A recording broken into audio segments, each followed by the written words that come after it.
That's creepy to look at. It's like someone else is wearing somebody else's face. It's like a super facelift. Like the whole face is just stretched. It's yeah. It doesn't look real. It doesn't look real at all. Like to me, but apparently it is. Hey, we'll keep on. Oops. Tom's got us. He's gonna deep dive. There we go. So let's go straight to the source. At Jaizu16 on TikTok, aka Dr. Kim. The page has 93 videos, all covering facelift surgeries, usually on older folk. They've been blowing up for obvious reasons because these obvious reasons because they're creepy. That's not even the same person. Oh my gosh. Like, dude, what is that one? It's like they There do we these go. like a doll. Here's my a surgeon sweet with a big puppy. TikTok I account love and you. 8.3 million followers by the name of Dr. Kim shared his thoughts. So let's get to his thoughts. Plastic surgery coming out of Asia is so extreme that it actually makes me sad. I mean, how does somebody go from this to this? This is a ton of work that was done. I mean, she's a beautiful woman before and after, but why? And this whole thing is strange because are these truly the hands of a 69-year-old woman? And here's another look at them. This is just strange. Yeah, that's what I'm saying. It's weird, man. It's weird. Like, are those her hands? Those are like the youngest hands. There's my sweet On an old lady I've ever seen. girl. Oh, The I hand, the love new you. hand doesn't almost fit. Sweet. Like on the one hand, Here's my sweet girl. Criticism to any of these Mwah. patients. If they want to undergo a cosmetic procedure and alter their appearance, then that's their business. But every surgeon has to make their decision on what they think is right. And for me, Come here. I would say Come that here. ain't Come right. Come back. I mean, are they happy with the Come back. results afterwards? Come They're like, back. yeah, I look good. Yeah, it's great. This is exactly what I signed up for. Say hi to everybody. Oh, right. My sister changed from 50 years old to a little girl Say after her hi. facelift. It was also a man's right to love beauty. My 58-year-old brother has a very good facelift effect. The comments, man. All those comments are leaving. She's It's like such a good everybody's girl. down with it. She's my Everyone's like, baby yeah, they look girl. great. This is good. Right. No, it's not. You already couldn't trust makeup. Now you can't trust their actual face anymore. It's just makes people to trust them more. The sad reality is, some older people comment that they want these surgeries. Ayuda, yo quiero por favor, which I love just translates to help. I want this, please. I Pero love you. en 20 años, I pues, love ¿cuánto you. cuesta Yes, un I do. facial y cuello en I Korea? love you. Gracias. Follow me. I So this love one you. directly translates to, it looks like she's She's 20 my good years girl. old. On God. She's my best friend in the whole world. And she's such a good girl. And another comment that Yeah, says, she's my good Oh, girl, God. aren't she?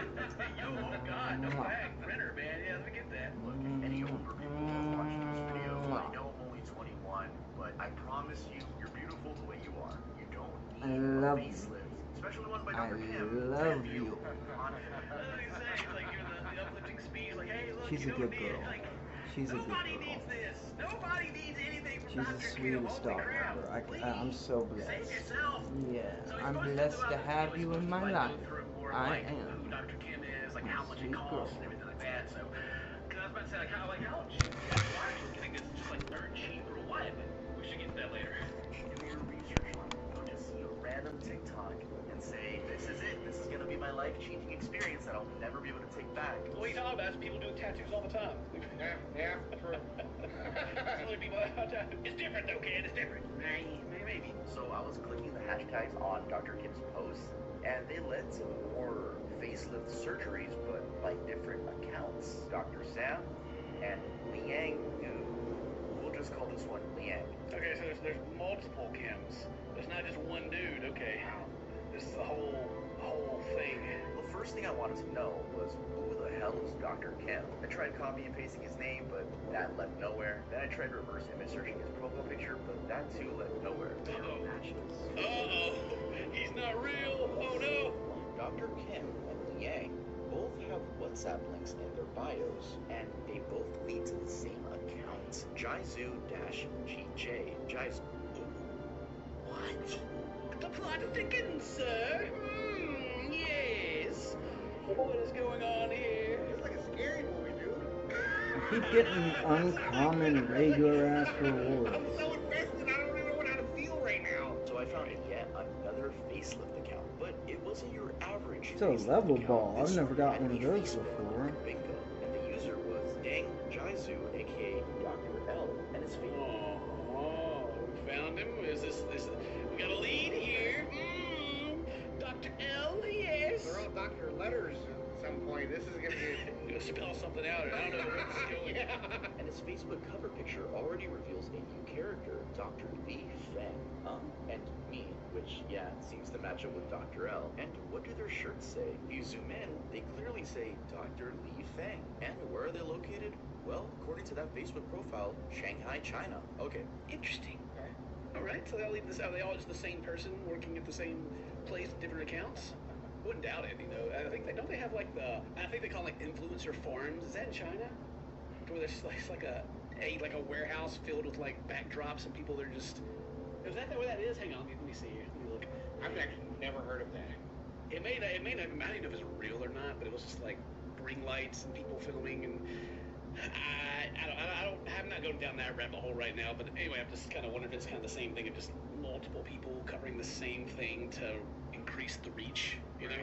All right, the messages. Hello, can I reach Dr. Kemp? Hi, what can I do for you? I'd like more information about the facelifts. Is there a website I can visit? Because gjhose.com does not work. And in case you're wondering where I got gjhose.com, which I know is funny hose, it's actually the website this account has on their WhatsApp account. In order to know you more and make plan for you, please send me your photos. And then they send like a diagram of how they want. Oh, they got the whole diagram and everything. Like, show me what we got going on. Right. And that's when I freaked out because my WhatsApp just says my actual name and it has a This is the part where he's like, I didn't think this through. They're gonna know that.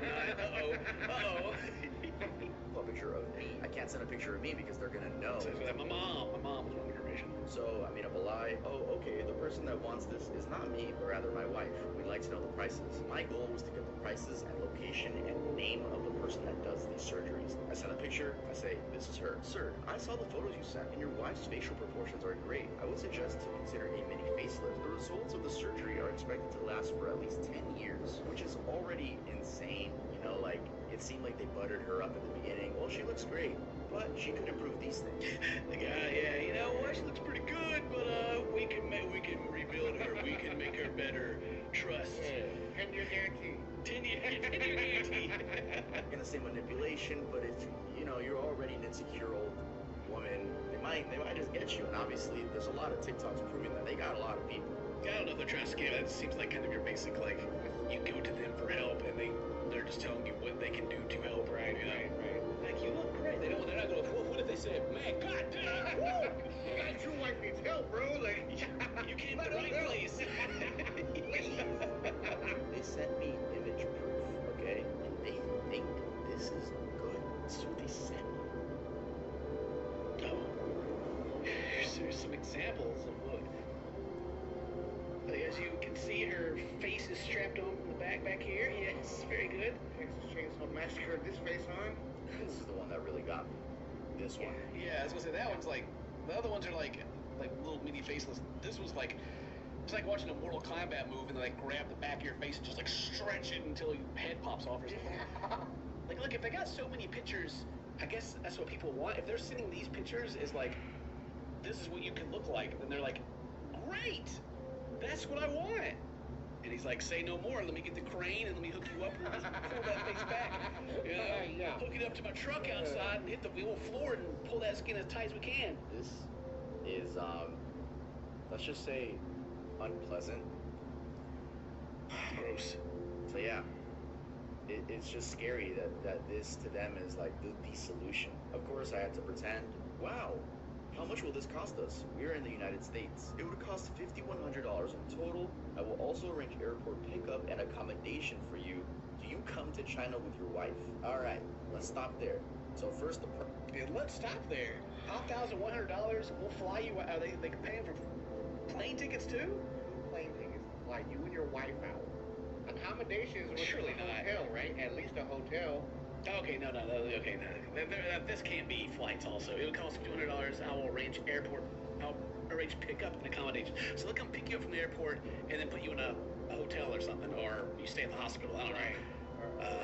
Right. Oh, okay. Wow. Is there I mean, how much is a facelift? I don't know. So Los Angeles, the average price range from $8,000 to $14,000. So man, yeah, you could save some money. Nice. Go to China, man. They even get you some. You gotta get a flight over there. It's all good. What a deal. $5,100. Average facelift here in the U.S. And actually, I looked at Los Angeles around. Obviously, Yeah. China. Dr. Li Feng will perform the procedure. Dr. Li Feng? What about Dr. Kim on TikTok? Oh. I thought that was the doctor. They did reply with text, but first they sent me a video. And who's that in the corner? It's the man, right? It's Dr. Lee, right? Or Lee Fang, right? You know, I'm only gonna say allegedly. I'm not gonna fully accuse him. But allegedly, this is the guy that did everything. That's doing all those body I'd be surgery. like I said, I'm not going to accuse him from doing these fantastic jobs. You know? Like, it's in the eye of the beholder, right? I mean, in my opinion, these are freaking, God, I would, bleh. But maybe to some other people out there, they're like, hooray, this is the best ever. Each doctor has different areas of expertise. For facelift, Dr. Lee is the best, and if you're interested in facial contouring procedures, Dr. Kim can perform them. Okay, so yeah, okay, Dr. Lee is the facelift man, Dr. Kim can do facial contouring procedures. Which I guess is, I mean, contouring, even your makeup's like your shadows and your cheeks and stuff. Maybe it's like, I don't know if that's like shaving jaws and stuff like that, or what, you know, putting in implants or something. Maybe, I guess. Back with more questions. Thank you. Yes, this is a big decision. If you got any questions, feel free to ask me anytime. So they just alluded to the fact that Dr. Kim is a real person, along with Dr. Li Feng. So this is what I was saying at the beginning of the video. I feel like there's 1, 2, 3 real surgeons, and everything else is just TikTok promo. So Yeah. Kudos to Tube here Tub for taking the step to just try to contact these people, because that's like more than I would never. No. I would just look and go, oh, that's crazy, and then move on with my life. After they asked for my pictures, I'd have been like, all right, no, I'm backing out, man. You got me. I don't actually want this. That's creepy. You're not getting my family's pictures. I personally just find this sad. I don't think you need to look like a fictional character. We've talked about plastic surgery a lot in our own videos, and it's always kind of not hurting anyone, you hurt yourself, you go through all that, but all of a sudden you get to the point like the doctors have to like know when enough is enough, you know? But there's always another doctor you can find that'll eventually do the surgeries, and that's why we have all these crazy videos that we do to react to, or I've spent $300,000 like Kim Kardashian, and you look at her, you're just like, right, yeah. But there's an addiction to it. It usually stems from like low self-esteem over some things, and like just being able to pay to fix it instead of just loving yourself. It's a very sad industry, in my opinion. I feel like if you're from the States and you're having to travel to Shanghai, it's going to be harder to just, keep going back there to continue your addiction. So it makes it a little harder, Maybe. I don't know, but... Is it harder? I don't know. Maybe it's cheaper. Why is it so much cheaper? Like, are the procedures...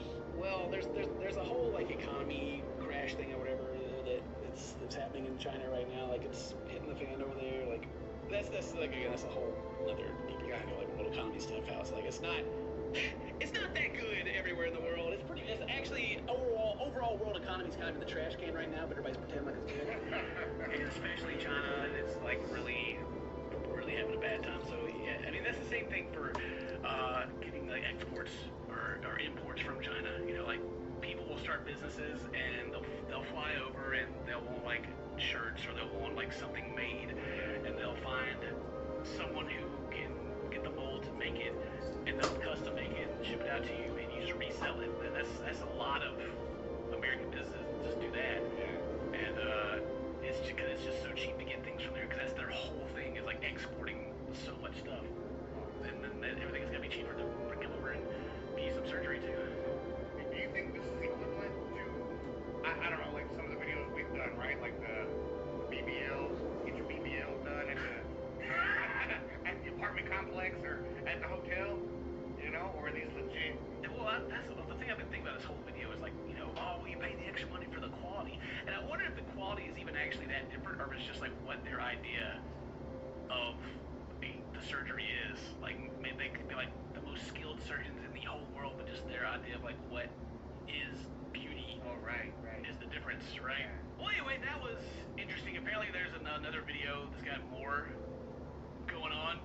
Maybe the other people watch this video. I'm not too sure. You can go check that out. And if you guys like this, Tub isn't mad about us reacting to this video. We'll go for the other one too. But yeah, check them out. Yeah, leave a like, leave a comment, do all that cool stuff. Today's your birthday. Happy birthday to my friends. I love you. See you next time. Bye-bye.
I got a muck. Is that what a muck evolves into? Where the hell is my air dust? Here it is. Got a whole new bottle. Let's get fucking high on Duster. Yeah. I never got what the appeal of huffing was, man. I never was into it. I probably have tried it once. I don't even know if I've actually, you know what, I probably haven't tried it once. I don't know, I might have tried it once when I was a kid, just to see. The only thing I ever did was ether, the safe shit, ether and nitrous oxide. But even then, it was like nitrous and cocaine go together really good, and ether's pretty fucking nuts, but it's not something you can do all day, every day. It's not like, you know, it's just huffing's not my thing, man. You gotta be like really down and out and desperate for a head change to be a huffer, man.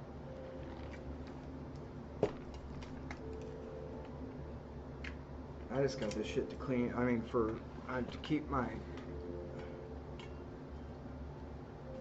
Oh, I gotta break it. Is this it?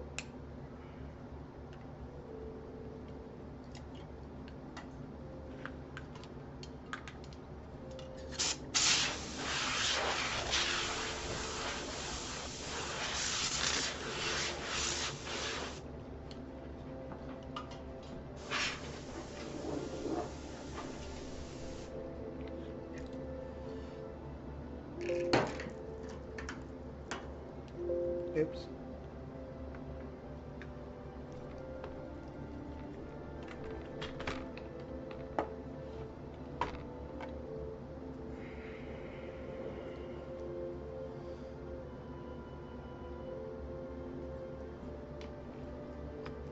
I gotta keep remembering to put the fucking YouTube chat up, man. I can't forget.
I can't remember what I got. I got white 99 and oh,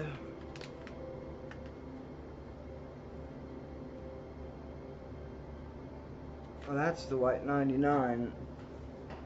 I'm saving it. It's good. It's dang. What I'm smoking on now is called lemon cheese. I like the cheese strains so far. What I've had, the lemon cheese is great. My favorite, I like better than this, is mac and cheese. Mac and cheese is great, man. And I keep asking them, but they never have it. There's a strain called mimosa, and I don't know if it's named after the drink of mimosa or if it's named after the plant mimosa,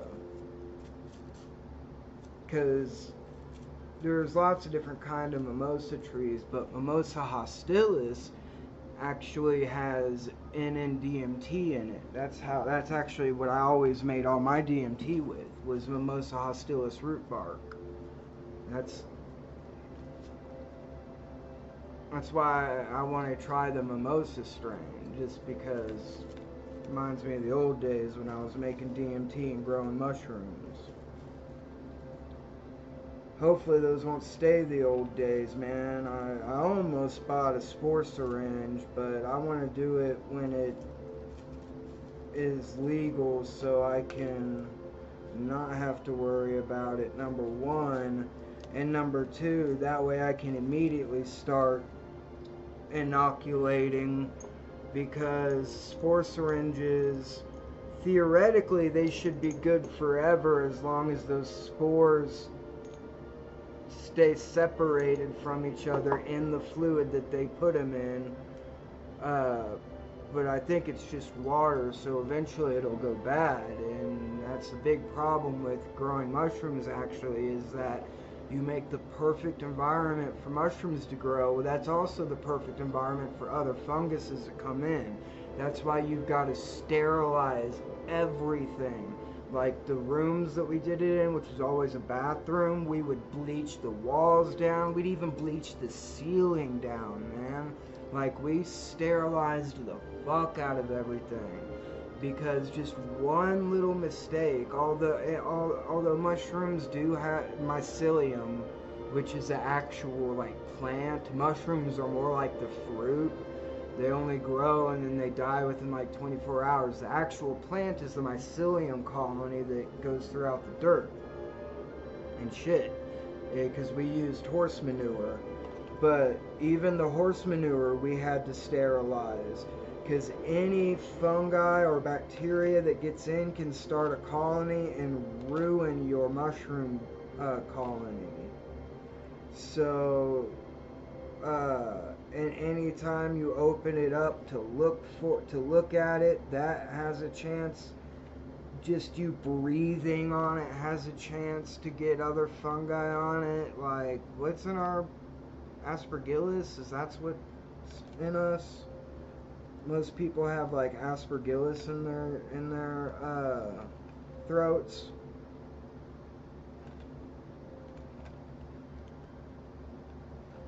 And so, you know, you want to leave them you want to leave the colonization, and we always used rye to colonize it, so we would actually find little pieces of, instead of, because we would buy all the bulk rye from all the health food stores around, and we would every once in a while find, instead of a grain of rye, there would be it's not a grain, but there would be a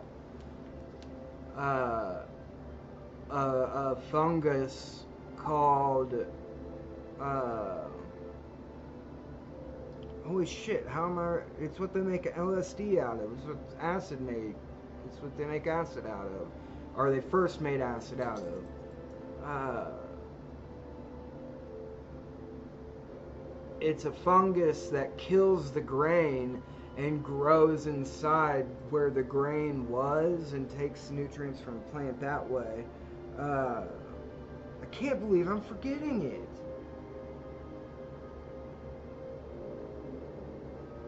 It's got LSA in it, lysergic acid almide, which you cut like heavenly blue morning glory seeds and Hawaiian baby wood rose seeds also have LSA. I don't know why they don't use that. Some people might use that to make LSD. It's just that Albert Hoffman was using the mold to make it, because when he first made it, because that mold had a problem where if you ate it, you would like trip out, you'd start hallucinating really bad, and then you would die because it would shut down your lungs or do something to your lungs. So he was studying it as a cure, to see if he could find a cure for, or not necessarily a cure, but at least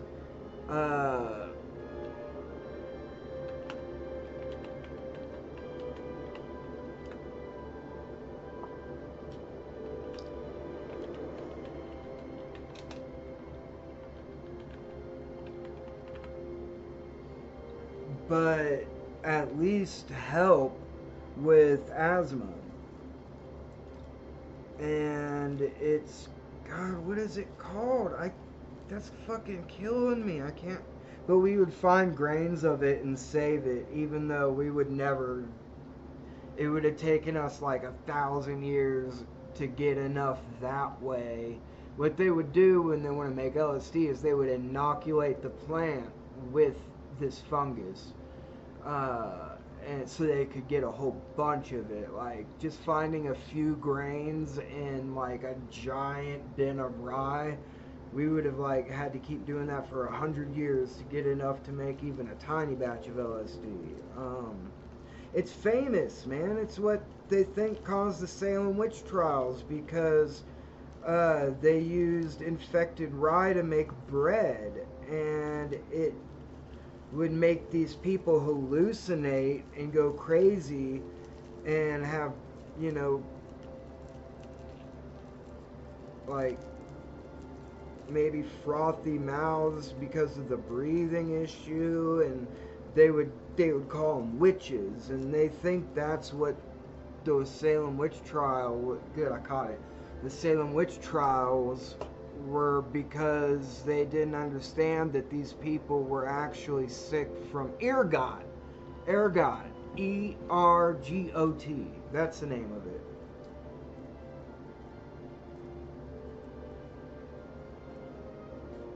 And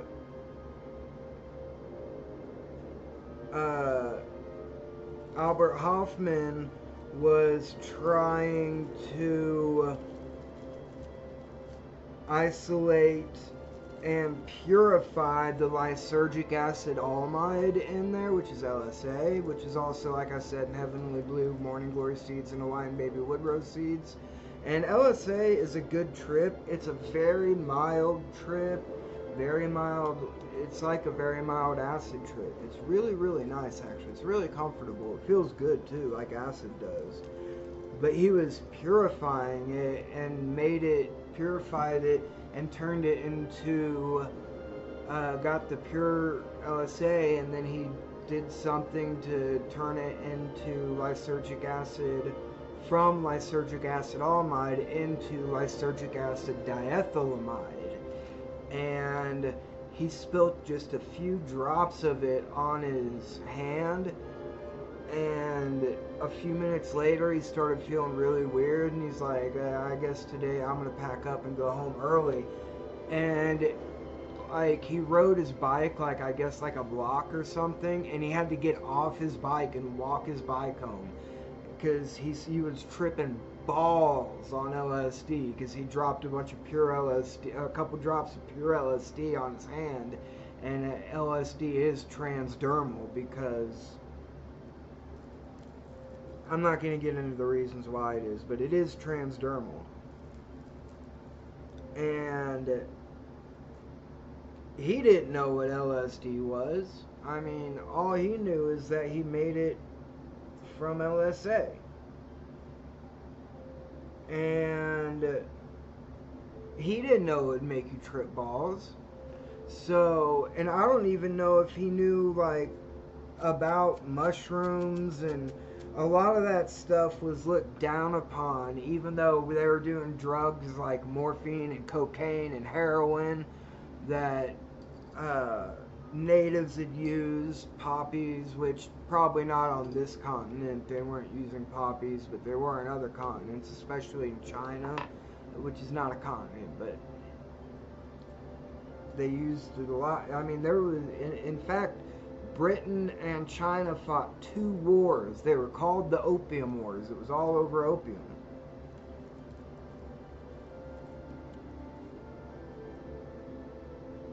Because they needed it for painkillers. And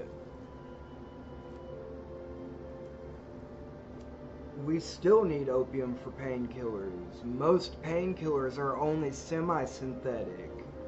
They're not full opioids. The only full opioids I know that are 100% synthetic are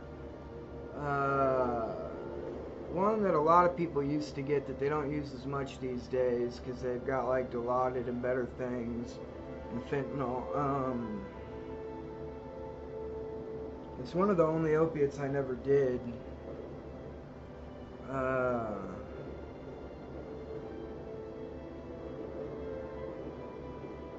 Fuck, man. My friend got some when he blew his hand off, or his fingers off. He almost blew his hand off, but he had a cast because he had just broken his wrist from doing some crazy other shit. And the cast covered his hand like this. So he kept his pinky and his ring finger, but he blew off to where the cast was these two fingers and his thumb. So he blew off half of his thumb and half of these fingers because that's the only part that was sticking out of his cast. If he didn't have that cast on, he would have blown his whole hand off because he was making the bomb, which we all used to do when we were kids. But I don't know what was, he must have been fucked up or something because he put a short fuse in it instead of a long fuse. He used a black powder fuse instead of one of those green fuses that take forever to go down. Not forever, they're pretty quick, but not as fast as the flash powder or black powder fuses. And he lit it and went to throw it and it just blew up in his hand. Fucked his cast all up and blew the fingers off that weren't in the cast. He got so lucky he didn't lose his whole hand.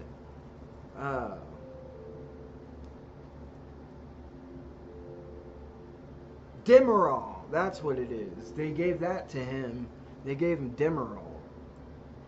And he said it got him fucked up. But I think Demerol is one of the less potent opioids. And opiates. So there was that. Then, okay, so there's Demerol, there's Tramadol. Even though a lot of doctors say that Tramadol is a non-opioid painkiller, it is an opioid. It's like the weakest one that exists, but it is still technically an opioid. So if people come in, this happened to Anthony Kiedis in Australia. He broke his back and from falling off stage, and like New Zealand or whatever, and they got to Australia and he just couldn't take it anymore. His back was killing him and he couldn't jump around on stage because if you ever seen a Chili Peppers show, they're fucking wild, bro. And the fucking doctor said, he told the doctor, hey, I'm a recovering opiate addict, so I don't want any of those kinds of painkillers, but I want to know if there's something that you can do for my back. And the doctor's like, well, there's really nothing I can do because you're just here for a short time on tour. You're not going to be here long enough to see a specialist, do all that. All I can do is give you a painkiller to get through till you can get back to your country and see a doctor and a specialist. And he said, well, I'm a recovering opiate addict, so keep that in mind. And the doctor said, okay, I'll prescribe you a non-opioid analgesic. Well, he gave him Tramadol, and that is an opioid. And Anthony Kiedis didn't know that until he took it. When he took it, even though it didn't get him high, because he's a recovering, heroin user, and he was using massive amounts of heroin, it didn't get him high, but it gave him that feeling. It just like teased him a little bit with that opiate feeling, and that actually led him to relapse until after. And that was also the tour that John Frusciante just bounced. When they were in Japan, John Frusciante got a ticket home and he's like, sorry guys, I can't do it anymore, and bounced. And I don't know how he survived, man. He lived literally on a diet of heroin for years. And they did a documentary on him. He was so skinny, it looked like a skeleton with rotting flesh hanging off of his teeth. degraded into nothing but like brown mush, and it was like he stopped taking care of himself. He was literally just ready to die at any moment, and was, you know, spent all the money he got, because back then the record companies were ripping him off, and but they made a lot of money touring for Blood Sugar Sex Magic, even though that's when he left that tour, because that's what they blew up. They got super famous, and John Frusciante, I guess, couldn't handle the fame. He didn't want that, so he quit the band without telling them. I mean, he told them, but not until it was too late. They were in Japan, and he's like, "Hey guys, I'm bouncing." Left them with no guitars for the rest of the tour.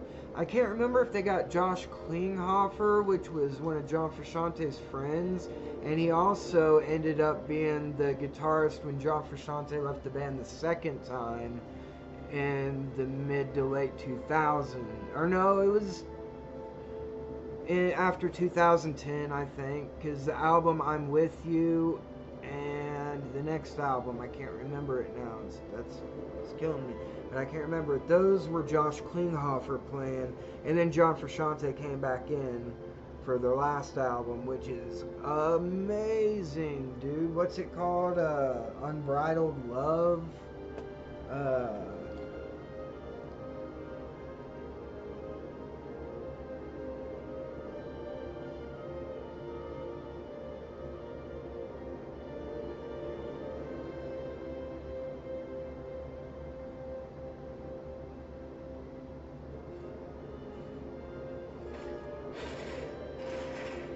What? I want that shield.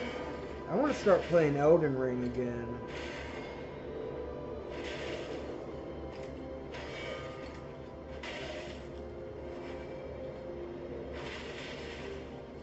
Damn, he's fucking that Briar Knight up. Did he even get hit once? Parry, dodge, dodge, parry, parry. Smash.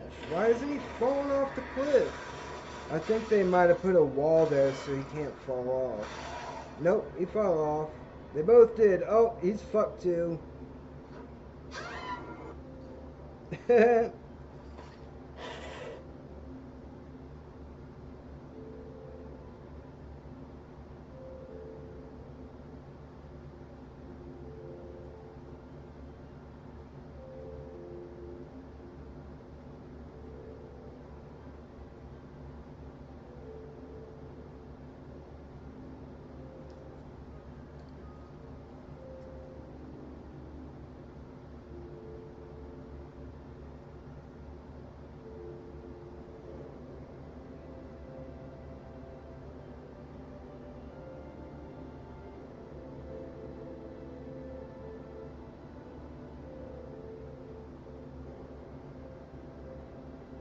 Oh, my mom is so sweet. Today's my mama's birthday.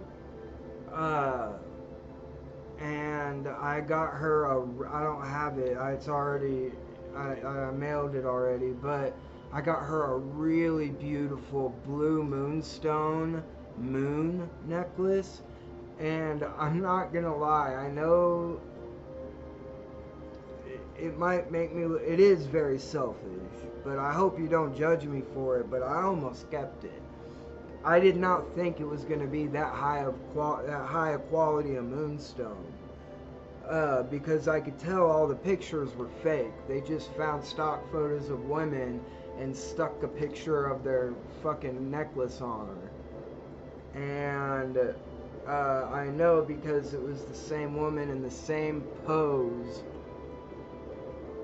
with multiple different necklaces that they had available on the same woman on the same pose. I can't believe that she took them off and put another one on and got in the exact same pose. No, they just took a picture of a woman, stock photo, and put a picture of their necklaces over her. And I figured, no fucking way it's actually like that. It looks that good and it's like that quality.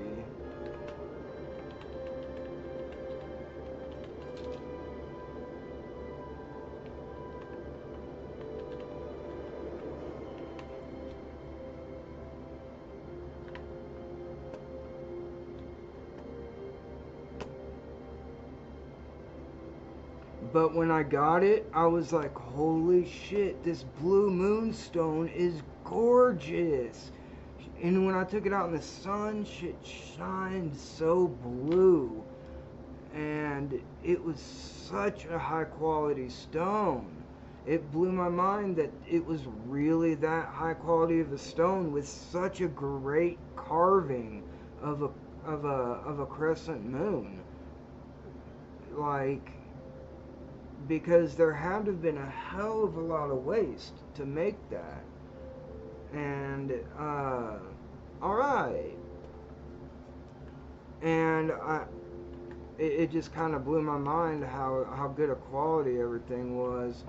So I almost kept it, but I was like, dude, what kind of piece of shit would I be if I kept that and then went and bought her something from the dollar store or some shit instead?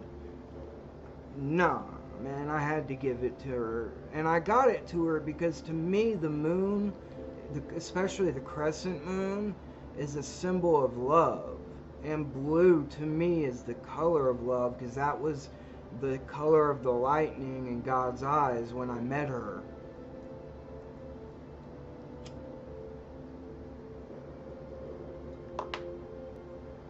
When I met her face to face, she was a gorgeous, gorgeous,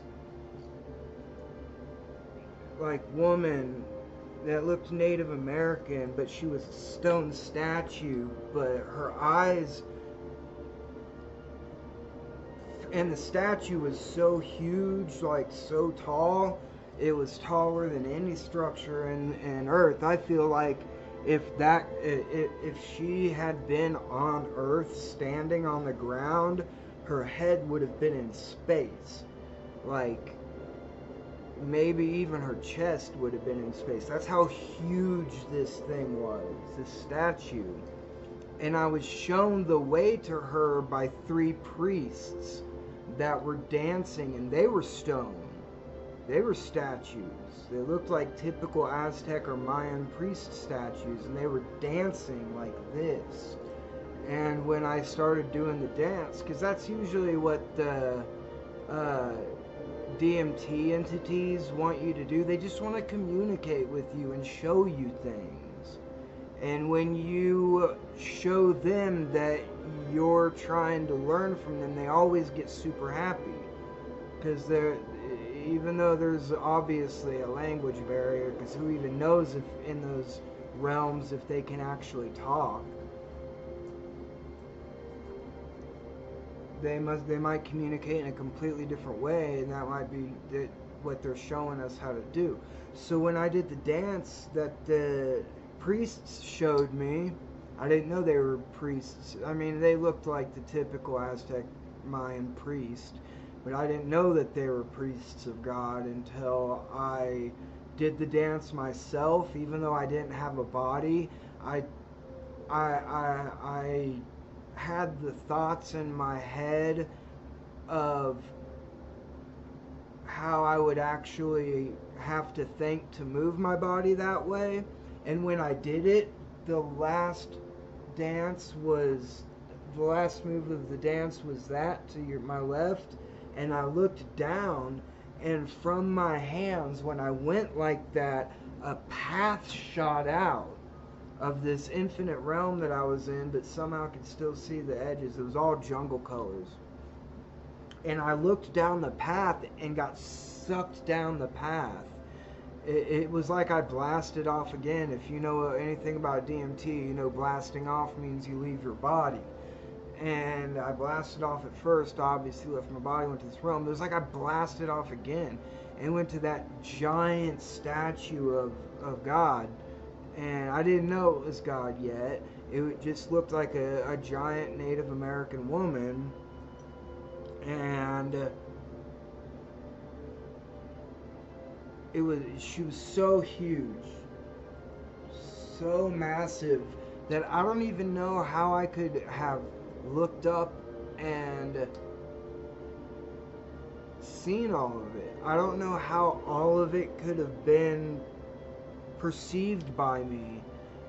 But that's the thing, when you leave your body, if you're careful and work hard enough, you can perceive things all around you 360. It's like you see, like you're a ball of energy, and you can see 360 degrees around you and around that ball all at once. And it's like if you had eyes ringing all the way around your head, like you can see everywhere at once.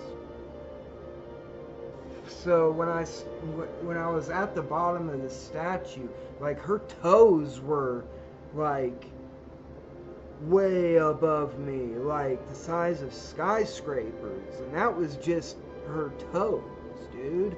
But I looked up and I either started floating up or I grew to the same size as her, till her and I were eye to eye. And she had stone eyes carved out, no pupils or anything, but just an iris and an eye.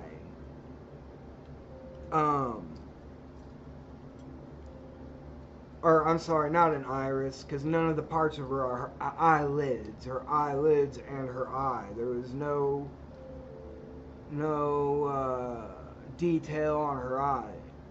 And apparently she had her eyes closed, and that's why there was no detail on the statue.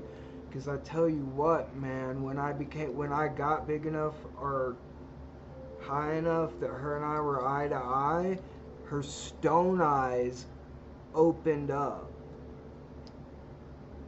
And what I saw inside of her eyes was like infinite, super dark black everywhere, with this amazingly beautiful, indescribable blue that was like flashing like lightning. It was all connected and zigzaggy like lightning, and it was all over the place there, man.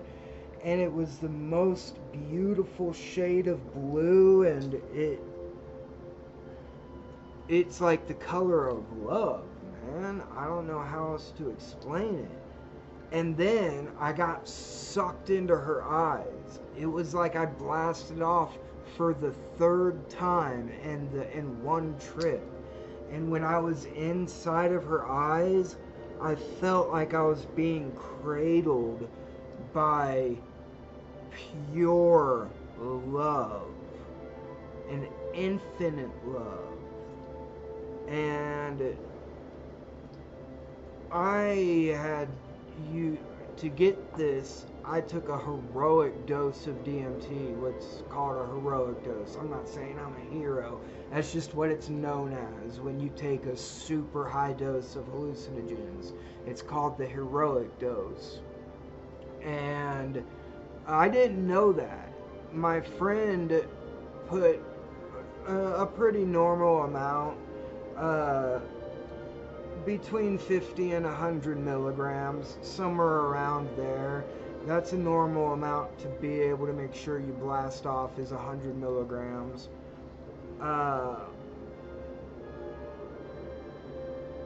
And for some reason, he wouldn't let me smoke it. He just kept holding on to it. And I wasn't gonna be like, hey, come on, give it. Let's fucking get going. I didn't want to be rude. Even though we made it together, it was still his technically, and I'm not gonna be like, hurry the fuck up with my shit. I wasn't gonna be rude, but I noticed because there was other people there, his girlfriend and a couple of guests. I can't remember who the guests were at this point. But at some point when I was preoccupied with talking to the girlfriend and the guests, I see my buddy just get up and walk into the kitchen, and that's where all the DMT and stuff was. So I got up, I was confused. I got up and walked in there and saw him putting a giant scoop on there, like a giant scoop And I was like, what are you doing? And he goes, oh, I spilt the bowl and I needed to put more on there. And I was like, oh, you didn't have to do that, man. I really appreciate it. You know, I would have taken it as a loss if you spilt it. And he was like, no, man. Because we had a huge pile of it, dude. It was probably like a half an ounce at least. Because we had a lot. We were making a lot, dude. We had like 6 jugs going on. We were growing mushrooms. And we had actually just downsized when he died, overdosed. And the cops got there. We had just downsized our mushroom grow because we had upsized our DMT extraction. And they left all the DMT extraction bottles there. They had no idea what it was. They left them. And I know they saw them because that's where all my bongs and pipes and all my weed paraphernalia was. And they took every single fucking piece.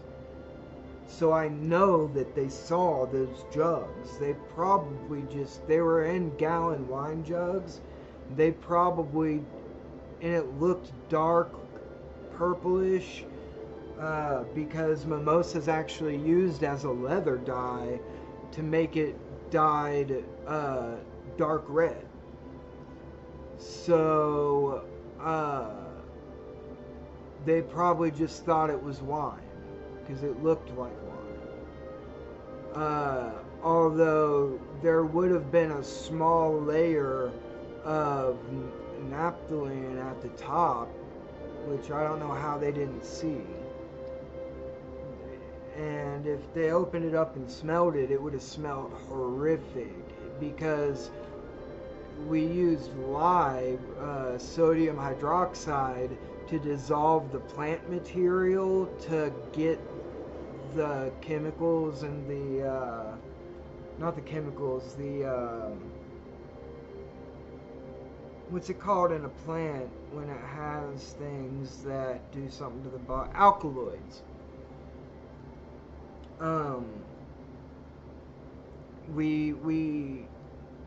And basically what the sodium hydroxide does is it rots anything organic. So that's why you got to be careful. You don't want to get lye on your hands. It'll give you a burn. It'll literally turn your hand or your skin into soap and burn you while it happens.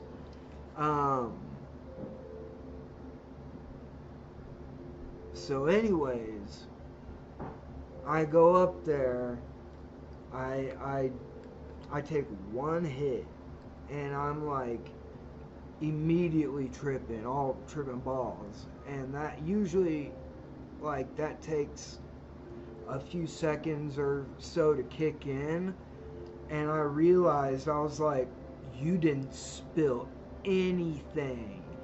And he started smiling and laughing and dancing all weird, robot dancing, and there were tracers everywhere, and he's like, go on, finish it. And I was like, okay, I'm not gonna let it go to waste. And so I cleared it out, took 3 or 4 hits, cleared that bowl out, and dude,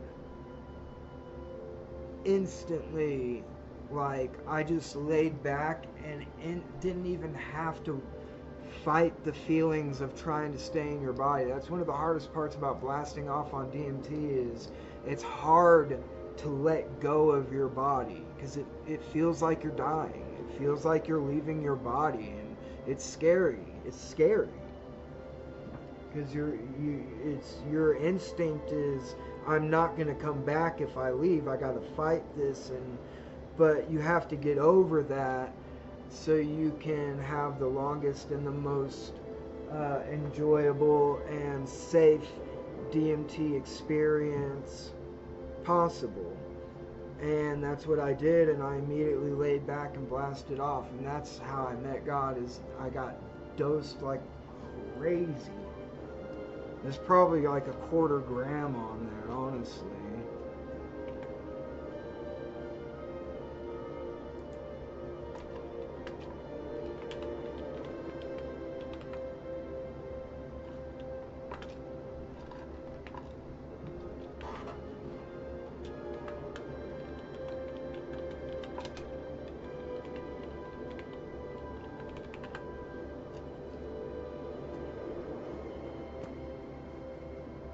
And so that's when I met God. And normally DMT trips last anywhere from 5 to 10 minutes.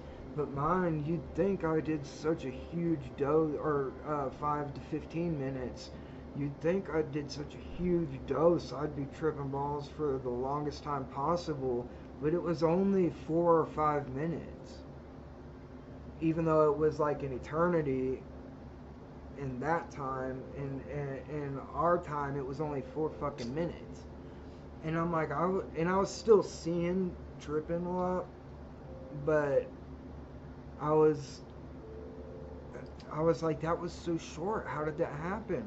But I think she got mad at me because I asked her why she let evil go on when all that love, instead of just being there and accepting the love and collecting it and drawing it in and doing my best to spread it out.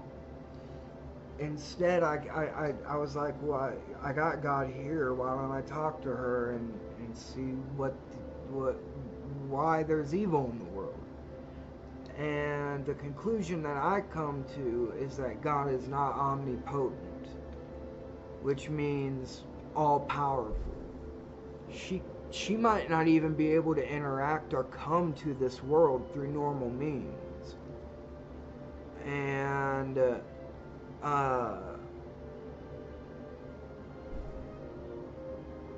I was like, basically like, why do people like Hitler exist, And basically, like, what I got, the answer I got is God is all love.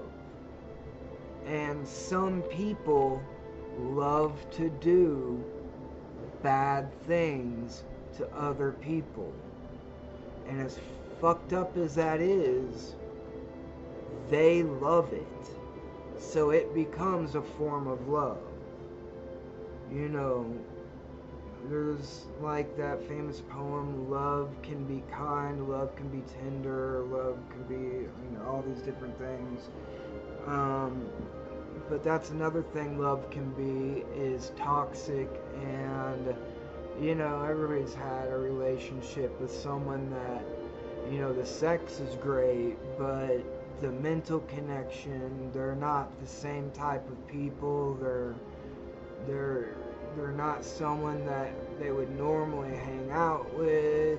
Like, at least I've had a relationship like that, a long-term relationship like that, and it was basically just what do you call it when it's both sides are bad?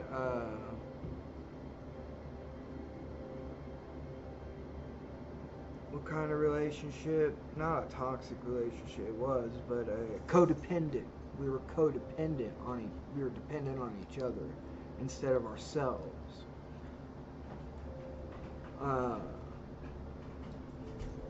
And I keep forgetting to bring fucking YouTube chat back up.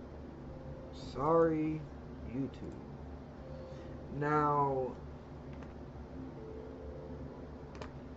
I believe that God hands out love through reaching out to us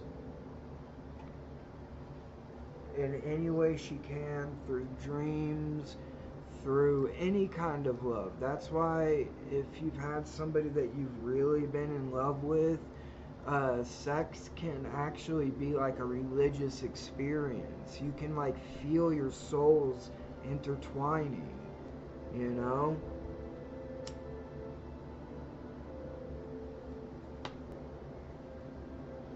and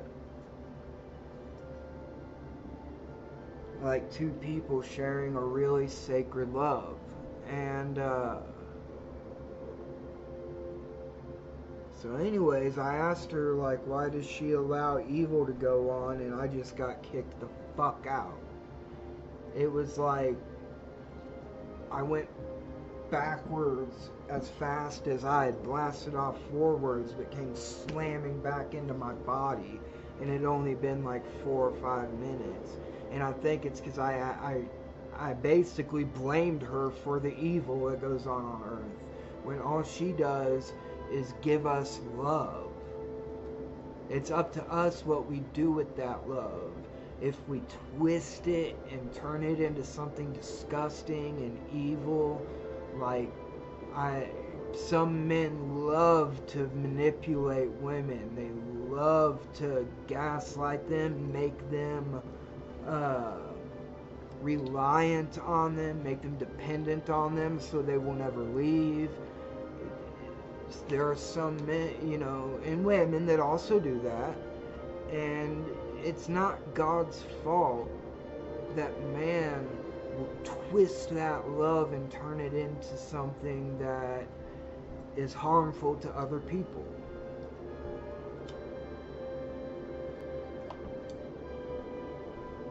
And when I asked her why stuff like that happens, I think she was like, oh hell no.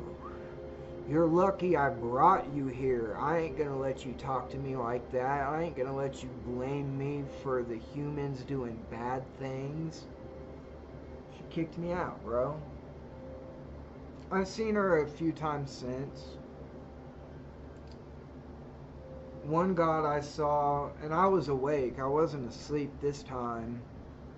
And I say asleep with DMT because it's basically a dream, it's dream state, and you kind of do fall asleep because you close your eyes and have a dream, a very vivid dream, and you can meet what Terrence McKenna called them was the interdimensional elves of hyperspace. That's what he called the beings, which fits because the only beings I saw, they were elf-like, other than God, and those priests. They were very human. But even elves are humanoid. And those are the only entities I remember meeting on DMT. Usually I would get stuck at the fabric of the universe and try to manipulate it and control it and realize that I couldn't. I can see the infinite grid of the universe, and since it's infinite, you move around, like you say you're looking at it 100% straight on, plumb and level, and it's just a grid.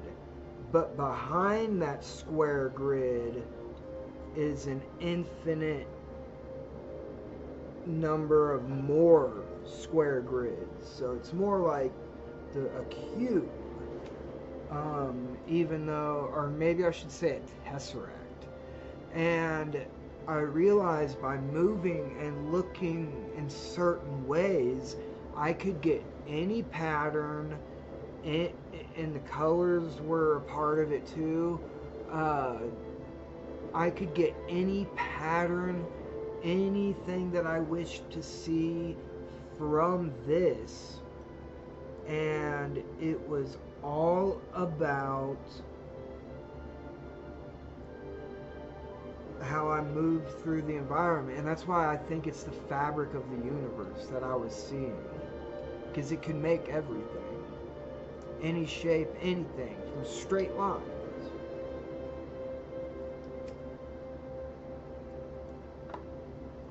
And it was behind me, because this wasn't one of those times when I had a 360 degree view.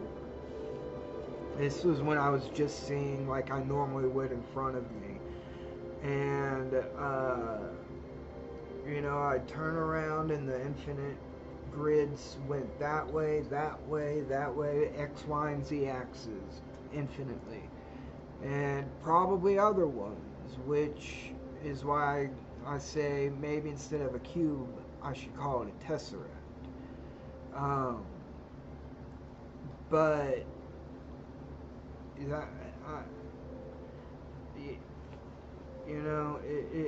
that's the kind of stuff I remember most from doing DMT, other than meeting God and the other entities I did, because I've done a lot. My friend, another uh, tidbit of information is magic mushrooms. Everybody knows it's psilocybin. Well, psilocybin metabolizes into psilocin once it goes through your liver, and that's what breaks the blood-brain barrier and makes you trip. Maybe a little bit of psilocybin will, but I don't think it fits into the receptors like psilocin. Psilocin is like but psilocin is really delicate, and so that's why, because psilocybin mushrooms also contain psilocin, but can get broken down by the body and the liver before it breaks the blood-brain barrier. So kind of like the difference between heroin and morphine. The chemical name for heroin is diacetylmorphine. So that you have to have. So heroin's not fully synthetic. I'll get back to that because I forgot to mention the other ones. But it's just basically a more efficient way of getting morphine to break the blood-brain barrier. Turning it from morphine to diacetylmorphine means that even if the molecule gets taken apart by your body processes, which if you chew it up doesn't happen, but it will still be able to go to and break the blood-brain barrier as morphine.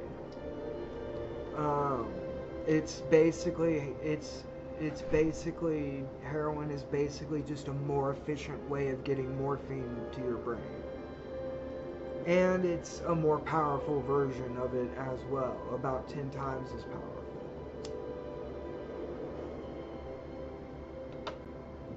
Because of those reasons. And also, I guess being a bigger molecule, maybe because of that, or the shape of it, it also activates more receptor sites, or more of the receptor. Like, a receptor isn't just an axon and a dendrite and the synapse and one shape for the chemical to fit in. There's a whole bunch of area in the endings where neurotransmitters are binded, and some opiates bind more powerfully than others, like methadone and Suboxone.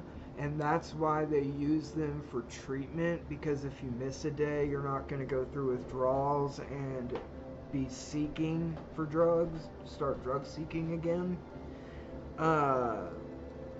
And also because of the peculiar shape of them, I guess the shape of the molecule, it might be something to do with the chemistry of it, not the shape, but I think it might be the shape. It doesn't fill up as many of those sites that other ones do, but it still binds tighter than other ones. And because it binds so much tighter than the other ones, so much more tight,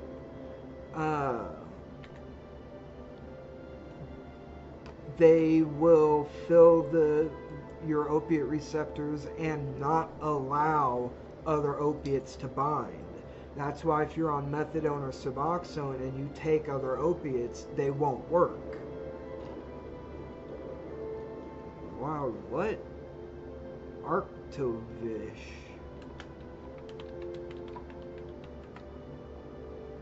Yeah.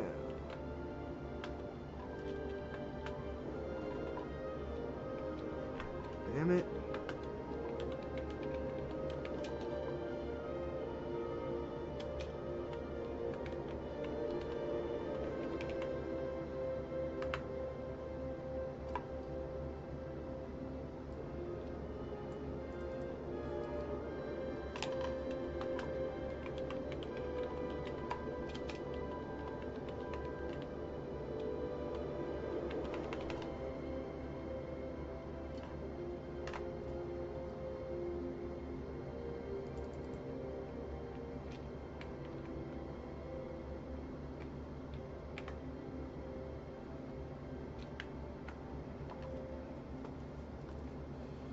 Okay, sorry. So,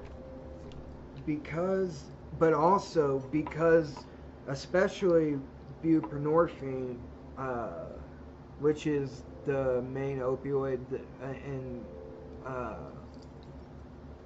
Suboxone.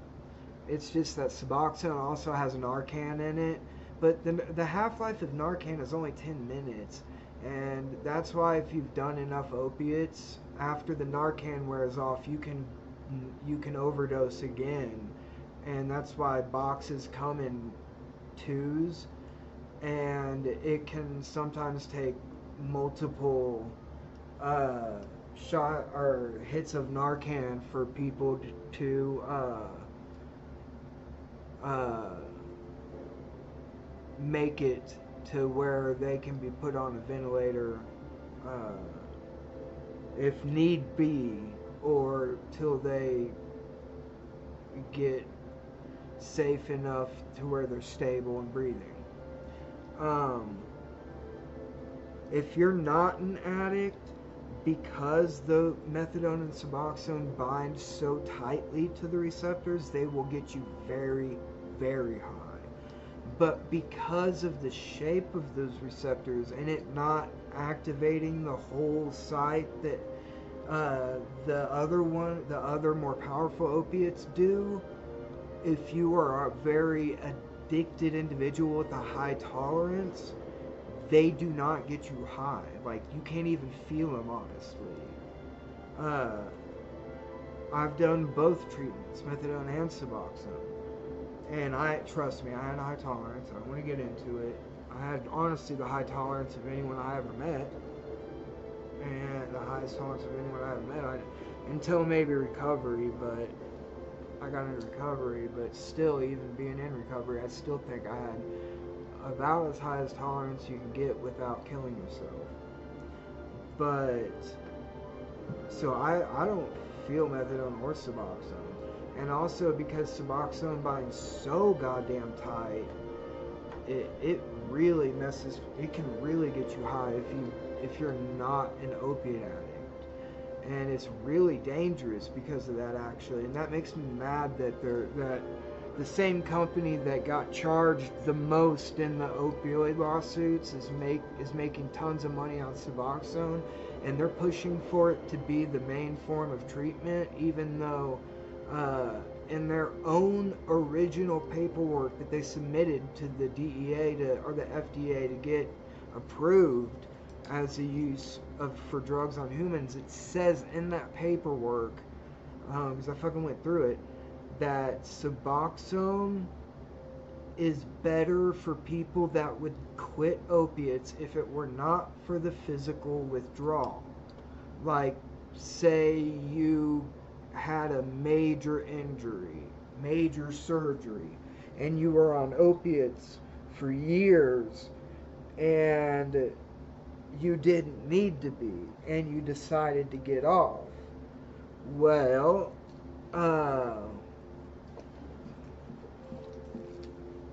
you try to get off, and all of a sudden you start getting extremely sick, like the sickest you've ever been. And then you go to your doctor for that, and your doctor's like, well, are you taking your pain meds that I prescribed you? And you say no, and they're like, well, what you're experiencing is withdrawal. Because I knew people that were doing opiates that didn't even know what withdrawal was. I remember one time, this guy told me, man, dude, today my knees were hurting so bad, and all my joints were hurting bad, but my knees were really hurting, and nothing's wrong with them, dude. And he had a lot of oxys on him, because not a lot, but I mean like 5 or 10 80s. He had enough to not be in withdrawal, let me put it that way, but he didn't want to take them, he just didn't feel like it. And I told him, I was like, yeah, dude, you've been taking them for a while now, because I've been buying them from you for a while, and I know you've been taking them. That's withdrawal. And he said, what? He didn't even know that was a thing. That's crazy to me. I had to explain it to him. And Dude, it really just pisses me off that the same company that started the opiate crisis is making tons of money on the cure to the opiate crisis. And they won't admit how dangerous their drug is. They keep saying it's safer than methadone. But if you're not an addict, it's not. It's very dangerous for non-addicted, non-tolerant users to do the same amount, which is normally 8 milligrams a dose. Like, they should, like, if they get that pill for pain, they don't do that in this country. They might have started now again, but in other countries like Britain, they'll give you, like, pills that are, like, 0.2 milligrams. So 0.2 of a milligram. That's how powerful it is if you're not an addict. And it still lasts for a very long time, like days. Up to 72 hours. And, but if you are an addict, you can't get high off of it, and it does keep you from going into withdrawal. Unless there's a thing called precipitated withdrawal, which is where, sorry I keep messing with my hat, I can't hear out of it, so I have to have at least one ear open.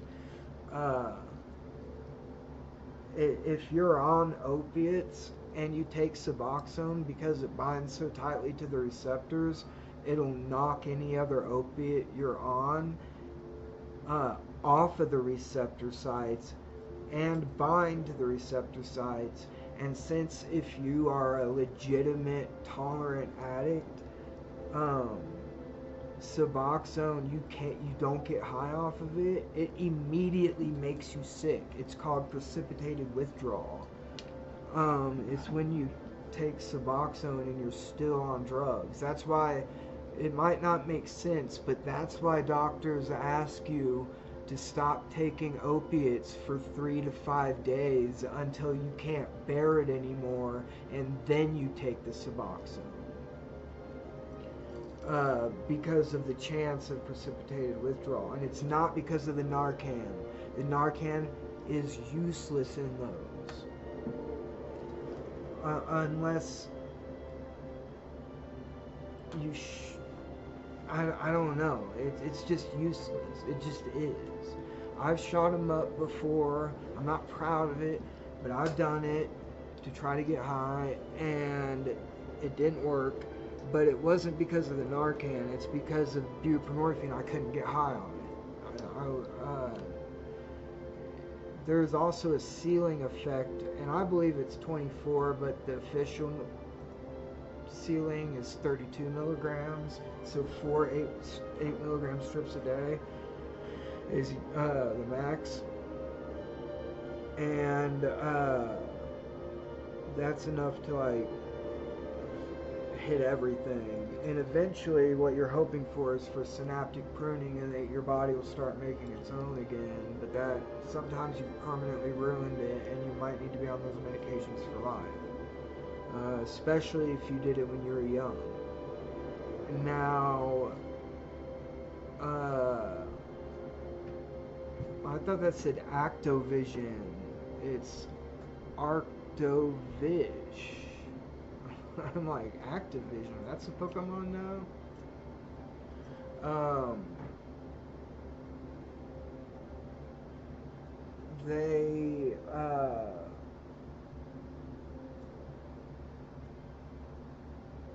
make, it's just so insane. Like, when I was getting it, it first came out around 2006, 2007, or 8. 2006, it was at least in the trial stage in humans. But I don't remember exactly when it came out, but in the late 2000s to the early 2010s, I was on it, and it was $800 a month. And that was only if I bought them all at once. This is the only drug I've ever heard of that you can actually only buy one at a time if you want. Like, you don't have to buy the whole script.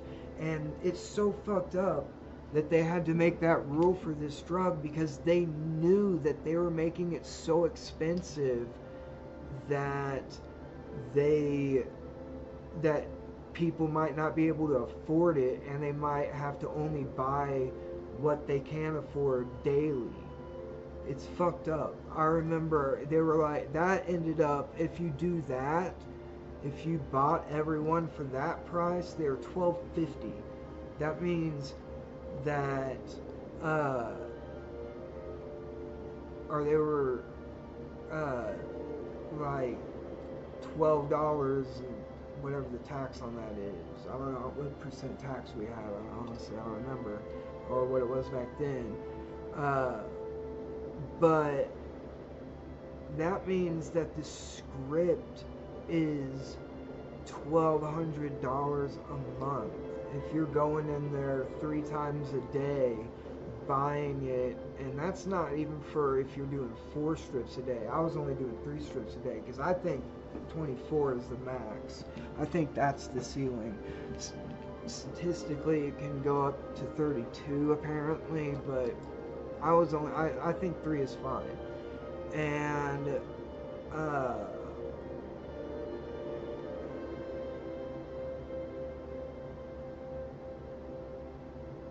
I remember I spent my whole paycheck on that shit. Because if I didn't, there's no way I was gonna make it, even to work and have a good job. And it was fucked up. They laid me off in a fucked up way, and one guy almost quit over it that had been there for a long time, and he was a really beloved employee. He almost quit over the way they fucking fired me. But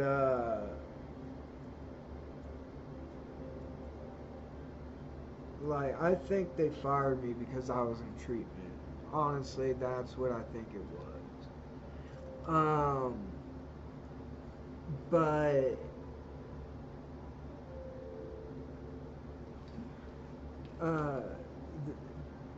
that was so long ago, man. But I don't know how much it is now. But even back then, there was a generic that didn't have Narcan in it. And my doctor was convinced because the drug companies lied. They lied about how Oxycontin was addictive, and doctors just fucking believed them. And I told my doctor, I had to tell him because they started saying Opana was non-addictive when they knew nobody was going to keep prescribing Oxycontin to their patients, knowing how bad of an addict it makes them. They went around and said their other drugs were non-addictive, and Opana is oxymorphone, and Oxycontin is oxycodone. And I had to tell my doctor, I said every opiate, even tramadol, is physically addictive. There is no opiate that you can take for a long period of time that will... Oh, finally! Another one, dude. I'm gonna do an Ultra Ball, dude.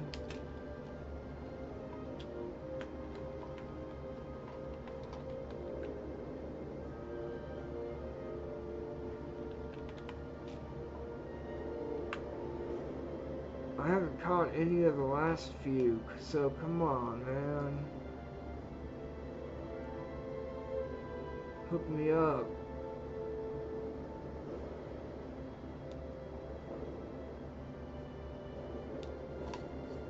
What's the one with the thing on its tail, and what's the one before that evolves into that? There is it a slow poke and then a slow bro? Is that it? I think slow bro is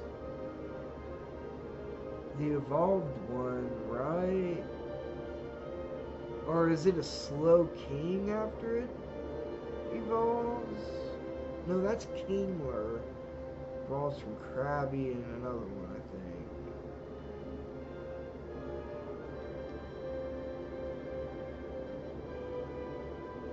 Because the Slowbro is another Pokemon that stuck its tail in the water, and what was it, a Sheldor or some kind of other shelled Pokemon. Oh, bullshit! Fuck you, that sucks, dude. I can't even remember. I don't even think I have one.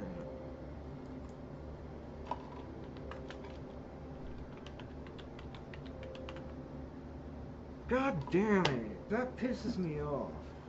Whatever, dude. Anyways, there it is. So, put the YouTube chat back up.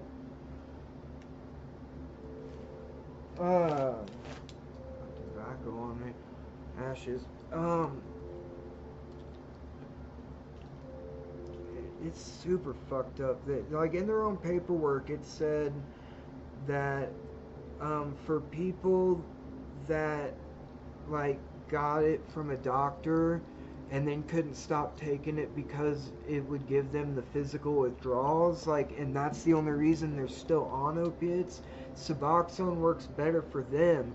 But for people that go to rehab and get clean multiple times and keep going back and using heroin or opiates and then trying to get clean, go back and forth, for people that always seem to keep going back, they admitted that methadone seemed to work better for that type of addict. But now they're pushing it so much because I'm sure they're making tons of fucking money off of it. Like, they created this problem and now they're selling the cure for it. It's fucked up, dude. I'm lucky I go to one of the only 2 free clinics in Kansas City. And dude, there's like not even a waiting list to get in anymore because people go in and out and in and out, and because they'd rather, like, they think they're just gonna go in and use methadone as a safety net so they never get sick when they can't find anything, but then they realize at this place you can't do that. You can do that at the pay clinics where they charge you a shitload of money for it, but you can't do that at the free clinics. They're very strict. Like, the DEA has all sorts of hardcore rules, and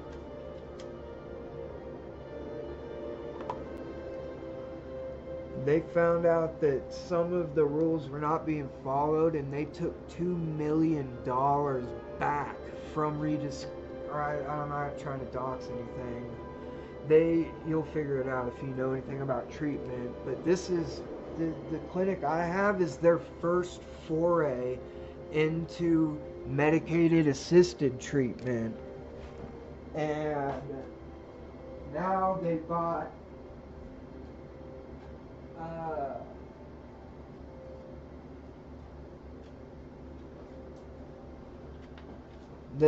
our clinic, and it did well enough for them to buy the other clinic in Kansas City that was a free clinic. And if Rediscover hadn't have stepped up, we wouldn't have had our clinic probably would have, like, they didn't tell us how in danger we were of almost losing our clinic. They would have had to send us all to the other one, so there wasn't a chance that we wouldn't get our medication. But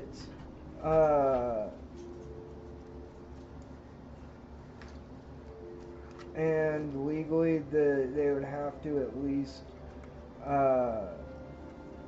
find a way for us to get off, but they can do it like 33% a day, so that, I mean, it would have fucked over so many people. And Rediscover bought it, and because Samuel Rogers just didn't want to fuck with it anymore. They started it like way back in the 60s or 70s, and Samuel Rogers just didn't want to fuck with it anymore, I guess. And they fucking, damn it. There's my good girl. There she is. Sorry, I was getting my sword and my knife. my other knife's on my belt. It, it, uh, even though it is to help addicts, it is first and foremost a business. So if people, like, because that methadone costs a lot of money, not to mention the payroll of the nurses, and because there has to be practitioner nurses that are actually nurses, and at least one doctor there to prescribe. It's state requirement that the doctor has to come there and actually practice there at least like one day of the week, or one day of the month, I think, maybe 2 days of the month at least. Our doctor comes on Wednesdays. What's the deal, baby girl? You want to go out? Or are you hungry? It's not dinner time. Oh, you're so sweet. I love you. You got such a cute smile. I wish I could show everybody. Oh, I know. She's putting her paw on my leg because she wants my attention. I know, baby. Okay, let's see what you want. Do you want to go out? No, you're going straight over here. Are you hungry? Or do you want to go out? I'll give you a treat after you go out if you want. I walked over there. You're not leaving, are you? Yeah, that's what you want. You want a toothbrush? I'll give you a toothbrush, okay? There you go, baby girl. Here's a toothbrush.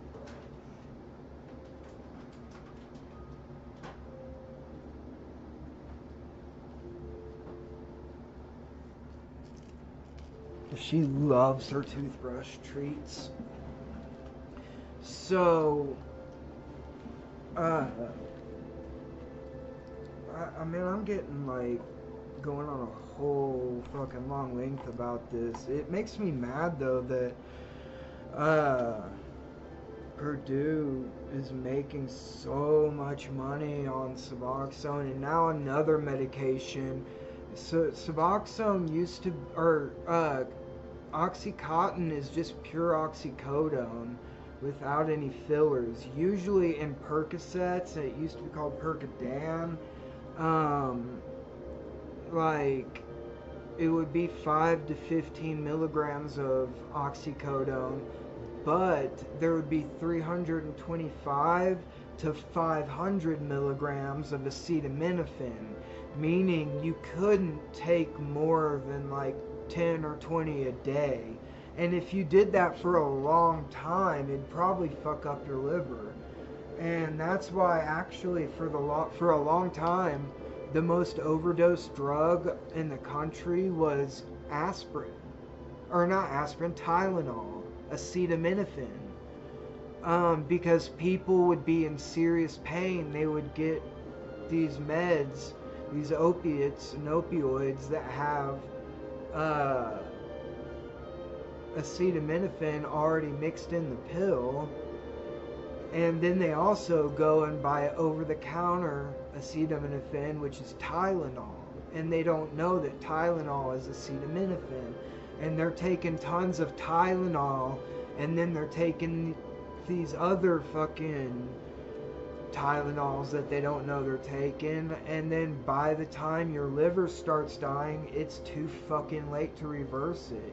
You don't know until you don't know you're ruining your liver until some serious symptoms show up, and usually by then it's too late. That's why Tylenol was overdosed on for so long.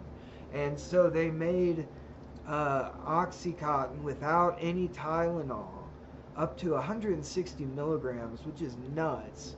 And they had to stop making those. But people that were already on those, they ended up having to give them 2 80s instead of a 160. So they would be getting 80 milligram Oxycontins a month. That just boggles my fucking mind.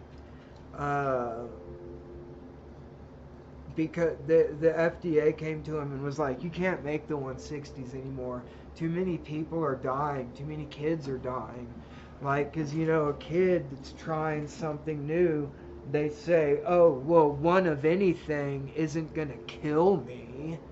And then they take a 160 milligram Oxycontin and it kills them. Because they've never taken an opiate before, you know, or they don't know any better. Or and back then you could still shoot them up and snort them. They didn't have that matrix in them.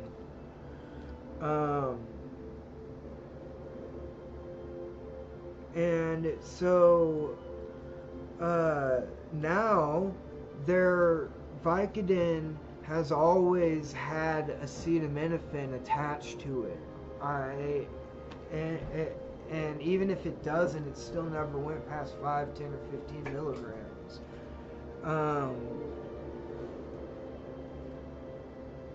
But now they're making a new Vicodin pill that is up to 80 milligrams, and it's just pure hydrocodone, no acetaminophen fillers, just like what they did with Oxycontin in 1994. And now they're making tons of money on the recovery side too, because they're producing Suboxone. And they're pushing it hard, even though their own studies say that methadone works better for a lot of other addicts. And that's why a lot of free clinics are getting phased out around the country, is because it's going to Suboxone, and if they don't switch to do Suboxone, they kind of lose. And now ours does both. It didn't used to. And it's super fucked up, man. Like these medicines are crazy expensive, and they know they can do that because people need it. Just like how that guy bought the company that makes insulin, or no, it was EpiPens, I think, and he increased the price like 900%, and the government actually had to step in and say, no, you can only raise it this much. And so they raised it the max they could. I think it was like 300%. That's so fucked up, dude. Like, I think an EpiPen costs like $700 now.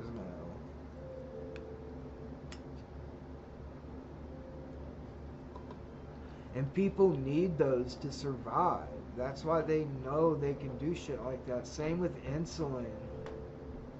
Insulin might have been the one that the government had to step in when somebody bought it and like upcharged it such an crazy, I think it was insulin, such a crazy amount, like 900% or something. And insulin's already expensive, and it's one of those drugs, if you don't have, you're gonna die. And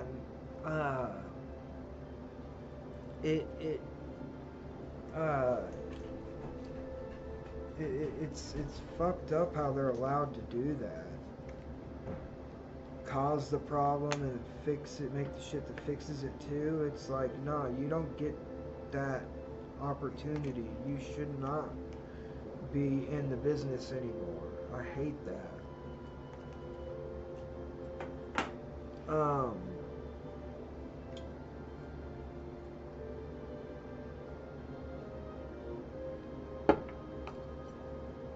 have one.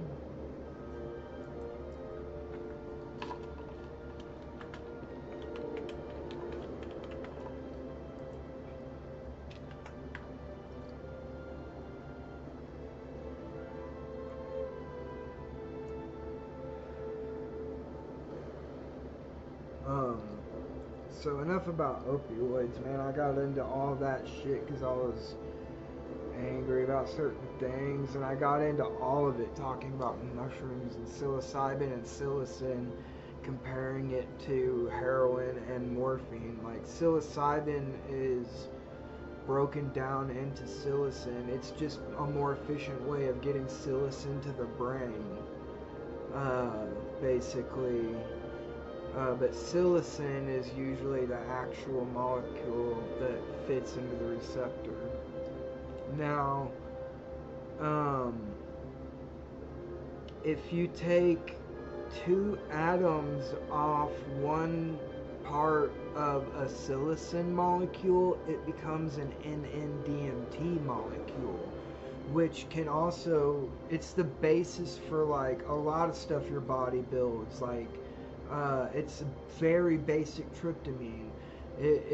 And I think it's there in excess, not just to communicate with God or whatever, because our body could use it as a precursor to make other tryptamines like serotonin and melatonin. Yay, caught it. What's it called? A gothitella? Gothitella? Sounds like a teenage girl with social issues we want to change her name to. Keep fucking forgetting to put the YouTube chat. I'm sorry if I missed your comment, Jesus.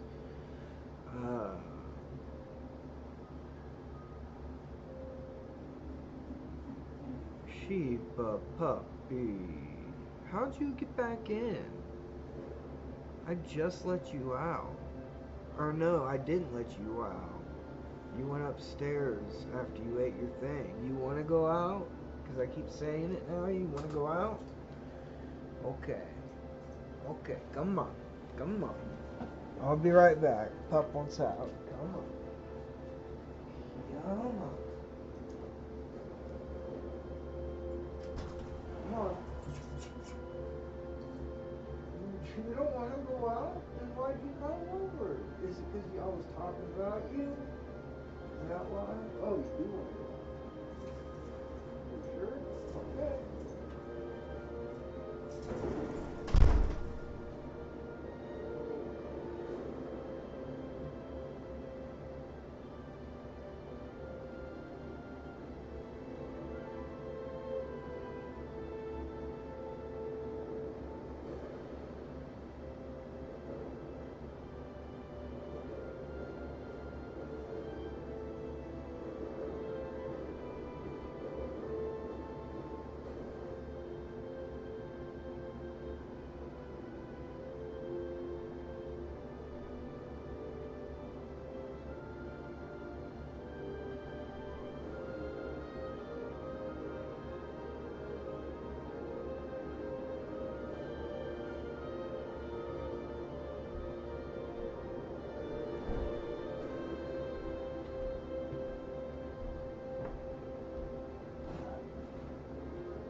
Alright, as if anyone's there, I'm really sorry. The little kids were out next door and they really wanted to see Sheba. So, I didn't even miss a Pokemon.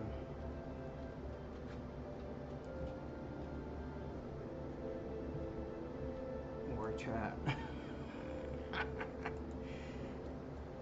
Because no one's there. Anyways, yeah, the kids, I don't know, they're about 5 and maybe 2.5, 3.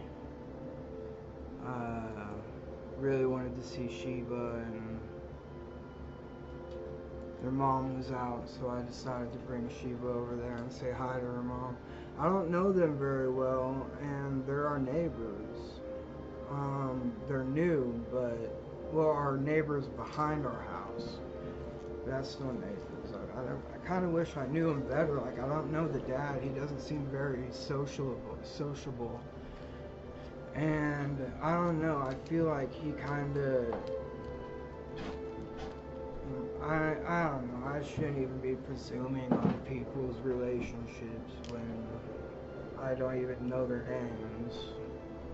I can't remember what she told me her name was. I'm not gonna lie. But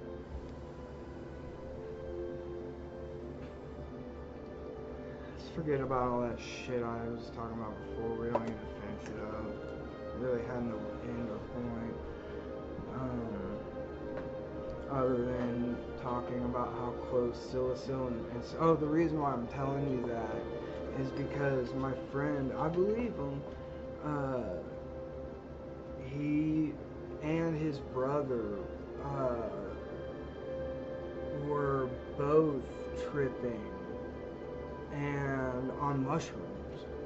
And when I got to their house, because I mean I hung out with him every single day basically, like I spent more time at his house than I did mine, and especially after Jeremiah died. But hey pup, don't start.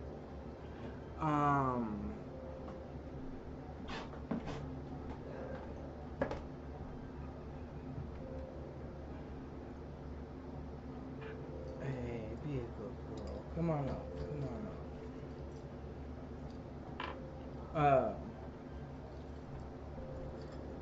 He was fine. He looked completely fine. He was just sitting on the couch. And I went and sat down by him, and then I looked at his brother, and I was like, hey, well, I mean, I use his name, but I'm not going to use names. I was like, hey, is your brother looks like he's tripping balls. And he looks over, and he's like, I am. And, like, they both ate at least an eighth of mushrooms. What the hell's an Aerodose? I don't think I have one.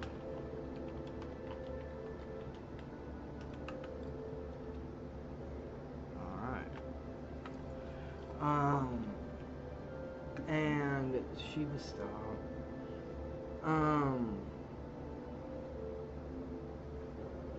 I was like, you didn't decide that you didn't want to eat any today, Robert? You're not feeling like tripping? And he's like, no, I ate some. And I was like, well, damn, you're really holding it together. And I was like, and your pupils are not big either. I was like, but it's like, that's a weird thing to lie about. So I believed him, but I was like, what's the deal? You eat a lot, or did you like microdose or something? Even though we didn't call it microdosing back then, but like that wasn't a real, I've never really heard of that till recently. I was like, did you just take a small dose or something? And he's like, no, I ate at least as much as he did. And I was like, were they, I mean, bunk? I mean, was something wrong with them? I mean, I knew we grew them, so I knew personally that they were good, but he explained to me, he said, no, I ended up basically having a DMT trip and coming back and not tripping anymore, like a DMT trip, because DMT, like I said, it only lasts like 10 minutes, and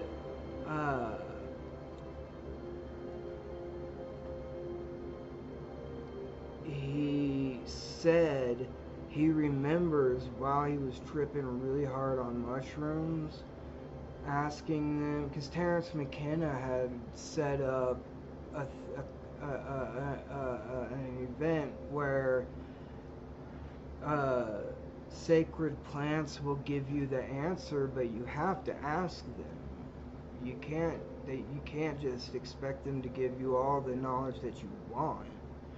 It has to be something that you can ask. Like his example was, he said, how can we solve this world's burgeoning population crisis, because it's getting to the point where we're at a point where a lot of people can't eat and stuff, and you know, if the human race was smaller, we wouldn't have a reason to hoard our... He basically just was like, how do we solve poverty and the amount of people that's are in the world? Because at the time, it was the time when China had invoked the single child system. And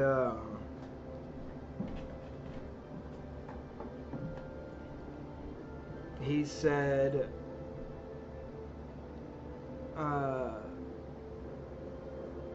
they told him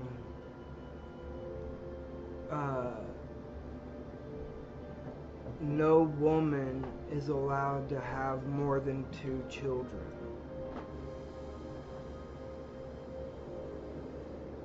And that would spread the resources out more, and we wouldn't have to worry about populations in certain areas growing faster than they can feed and water their population.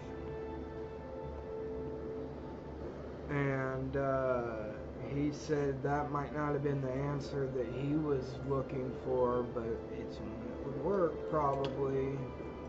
You know, I mean, if every country in the world said only 2 children per family, period. After that, you get sterilized.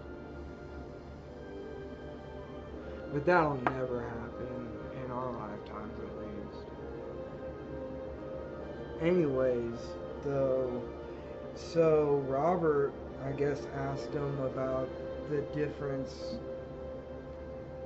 between DMT and psilocin, and I guess if it's relevant, and he said some aliens showed up, typical Greys, if I remember right, which is something I think that neither I haven't and he hadn't also up till that time seen, but I've heard other people see typical Greys in their DMT trips. I don't know if it's because they just think that's what a typical alien will look like, but anyways, and they showed him how to take the atoms off of the molecule in a way that he himself could do it. And he said as soon as he realized what they were talking about and what they meant that he could do, it happened. And he literally blasted off like it was a DMT trip and came back like sober as a gopher. And that's the story I got. He might not have eaten any and just been fucking with me, but I seriously doubt it. Because we had talked about it. I had prodded him about it many times, and he's like, I can't remember. He'd eaten mushrooms many times after that, and that didn't happen. But I remember one time, a friend of ours that ate mushrooms, all 3 of us ate mushrooms, and he, like, at one point, like, had a panic attack and, like, fainted or something. and he said it was the most intense experience of his life, and he came back and he was like, and I don't even feel it anymore. And his eyes weren't big either. And my buddy and I were still tripping for like another 10 hours. So I believe that it's possible. I believe it can happen. I don't know how. I mean, because it would be in your entire... mushrooms go through your entire body system to break the blood-brain barrier, you know? And it's hard to believe that you could change all of it in such a way that instantly now it's basically DMT. Like, I don't even know if they would go to the exact same parts of the receptor. I don't even know if it would work like that. But Robert swore by that story. And at the time, he and I had both done a lot of hallucinogens. A lot. And I remember, like, I did a lot of LSD, and I would bring it over to his house every day and be like, hey, dude, you want a 10 strip? And he wouldn't, he's like, yeah, I'll save it, put it in the freezer, and I'd wrap it up and put it in the freezer. And I'd come back the next day like, hey, you want a 10 strip? And he's like, if I could save it. And I'm like, do you still have the other one? He's like, yeah. And I'm like, well, no. And I was like, but thanks for being honest about it, because I just wanted someone to trip with. But he, like, didn't, I guess at the time was having problems or something. He didn't want to trip, whatever it was. I don't know. But I know he missed out at that point on the acid for a little bit. But it was the same. It was White on White Fluff made by the Rambo family. He actually went to Schwagstock, so he actually, I know he's done the good acid. We did it together a lot, but at the time my friend had bought a bunch, like sheets and vials. And we were doing like fucking, I mean, I don't know, I think we might have finished a half a sheet in a day at one point. Like, every morning I was eating a 10 strip when I woke up.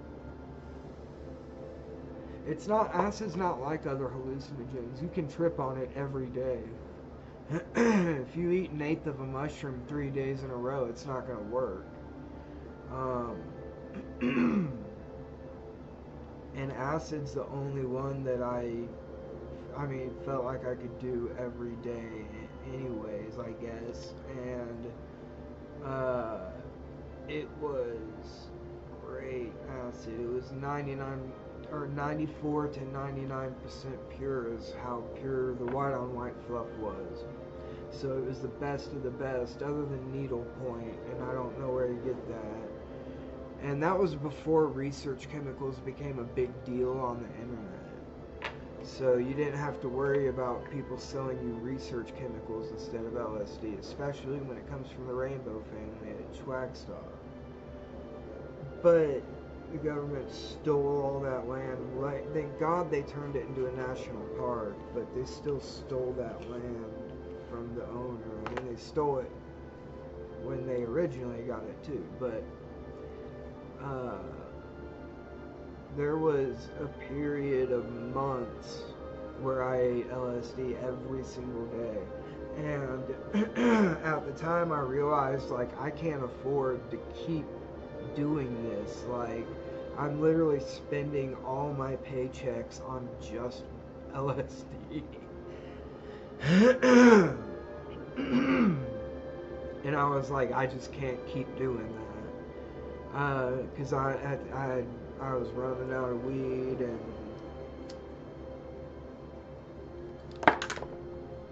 probably gas money and shit, I don't know, but I was like, I can't keep doing this LSD. It is expensive. It's not real expensive. I mean, like $100 a sheet, but that, it adds up, you know, if you're doing, you know, fucking 10 to 50 hits a day.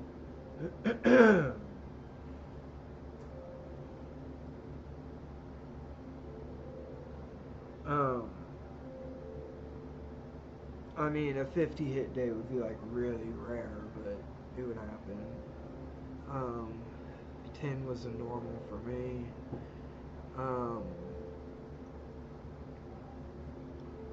Coming down was the real weird part. You'd think tripping every day would be really weird, but actually coming down off the trip was really, really weird. It was like my senses were zoning in on only certain things, and I was unable to pay attention to things that were obvious before. Like my perception went from like, you can't see here, both my hands. It went from like all the way out here to like in here. My perception completely like diminished when I stopped doing LSD.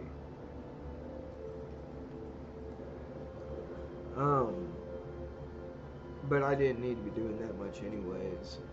Honestly, I really think you only need to trip like once or twice a year to get the beneficial effects of it. Really, I think you only need to do it once in a lifetime. But to actually use it as a therapy drug, I think it would work if you only did it once or twice a year. You can make it a weekly thing, you can make it a monthly thing, you can make it a bi-monthly thing or something, but psychedelic therapy, I think, is a very good way to get psychedelics into the hands of the public. It's, it's doctor supervised, hopefully.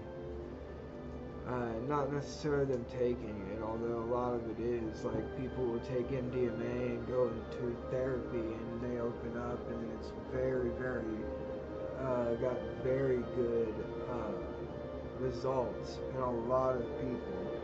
And I don't like MDMA, which is ecstasy. I don't like it, but a lot of it's made from, it's methylene dioxymethamphetamine, so it's a real speedy trip. And I've never done just MDMA though, or MDA though. I know people that have done just MDA, and they said it can be kind of hallucinogenic. But I do not like MDMA at all. But that's probably because I don't like any stimulants. Dude, I buy decaffeinated tea, so I don't even, what? What do you want, sweet girl? Do you want to go out? Yeah? Okay, I'll be right back, guys. Come on.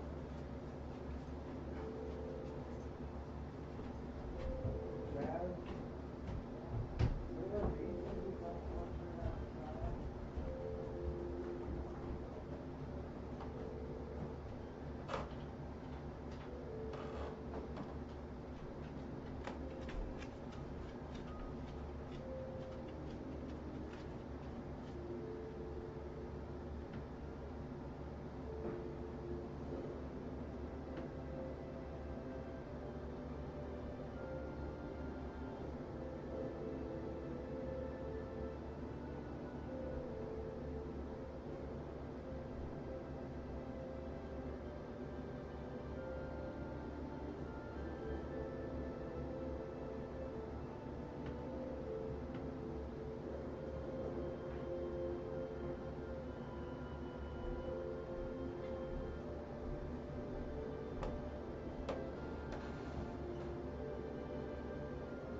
Besides, I don't know how to use a sword. My dad was making fun of me because I walk around with a sword on my hip. Ooh. I think I probably have one, but I don't know how much longer it's going to be up.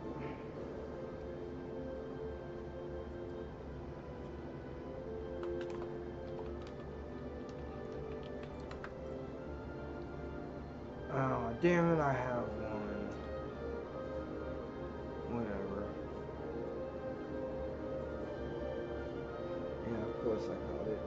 You'd rather catch it than not catch it, I guess.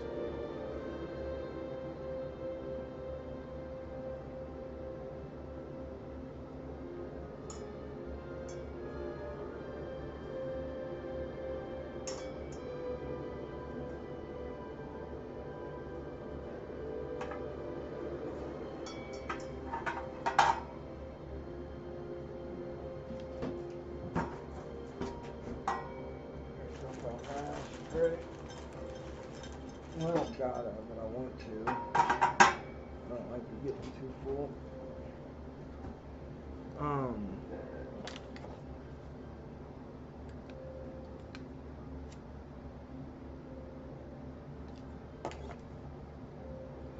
I've written some really good songs while tripping too. The tripping used to be a really big part of my life, and it changed me for better. Those were always the drugs that when they talked about in Dare, I was the most curious about. I just keep going up and showing my ceiling. It's probably because I keep moving it to show my puppy.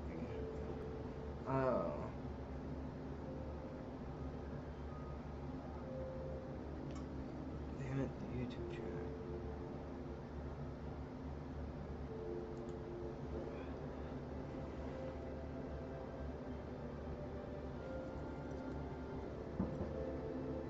It was, you know, honestly, heroin was one of the drugs I was most interested in. I don't know why, it just was, and it turned out to be my DOC. Because that always seemed like people got worse addicted to heroin than any other drug. But in Dare class, like, that just really, they just really made me curious, man. And then actually bringing around weed to kids is fucking insane.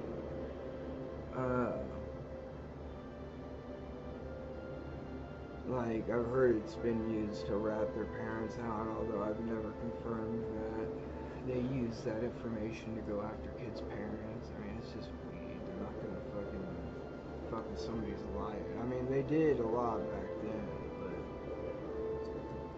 but I've been arrested like 8 times for weed at least, dude. And I still remember when it was illegal. It's almost hard to forget, or it's almost hard to remember that just a few years ago it was not legal for me to go in to a store, buy some weed, go outside and smoke it. I did that anyways, except for the buying it at a store part, but it wasn't legal. I could get in big trouble for it.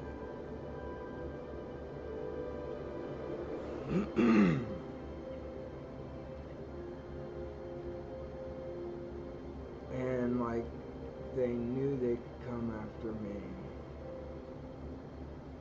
because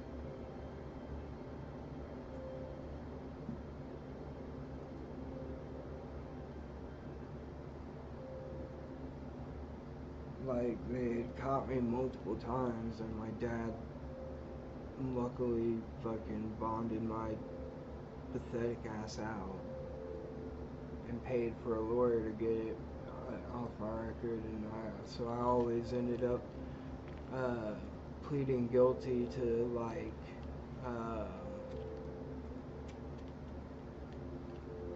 being negligent on the road or whatever, some shit like that. Kind of like Ryan Kavanaugh's Wet and Reckless. It wasn't a DUI, it was a wet and reckless driving.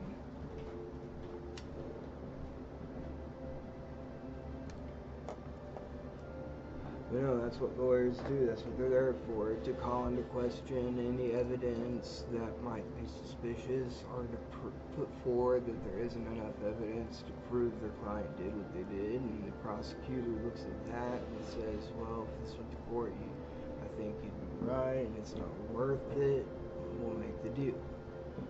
And they knew that if they kept arresting me, my dad would bail me out and give the city a bunch of money, basically. Even though the lawyers got paid way more money than the cities.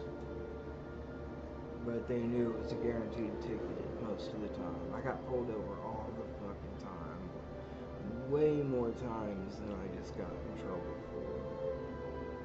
I remember one time I got pulled over and I was kind of fucked up on Xanax. I had a prescription at the time. I actually had two, but I just had one with me.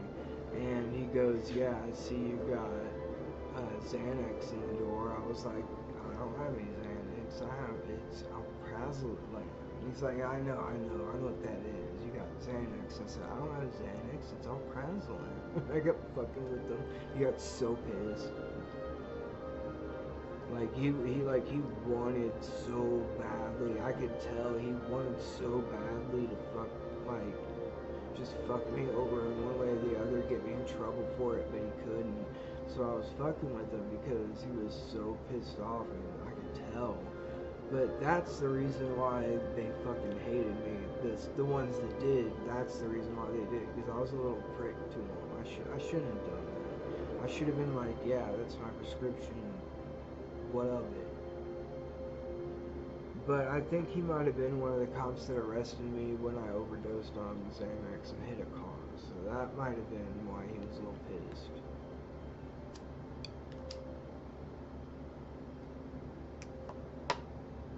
I mean, the car was parked and no one got hurt, thank God. I'm so blessed that I never hurt anyone on the road.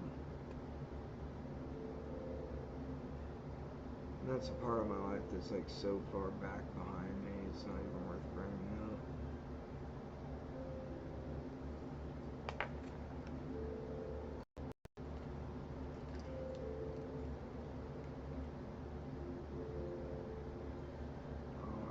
So I think I'm at the end. I don't want it to end after this, but after this is when you leave Midgar. I'm about to go on probably this big motorcycle chase, and I think this is where we leave Midgar.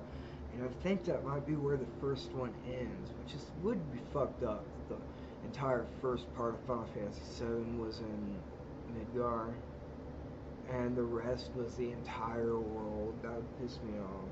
But I think that's what it is. And the new one won't come out until next year, on PC at least. People are playing it now on console.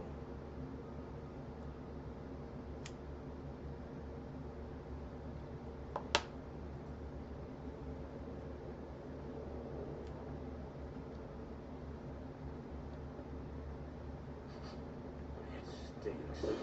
Hojo's experiments. Well, probably a boss fight then. Ooh, metal, nice.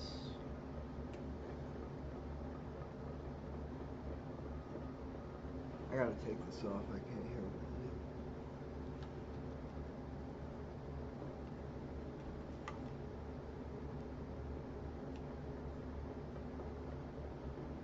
Wait, what?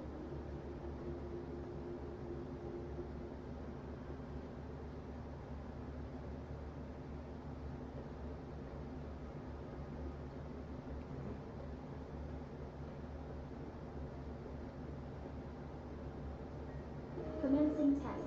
All personnel must evacuate area. Commencing test. Not going down without a fight.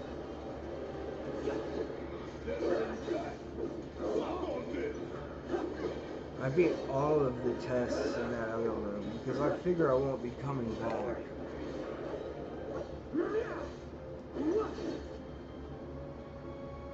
Now I can finally assess these guys now that I'm in this team.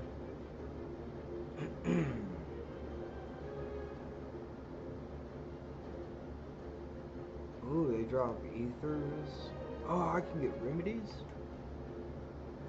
Oh, I don't have steel. Tifa's got it.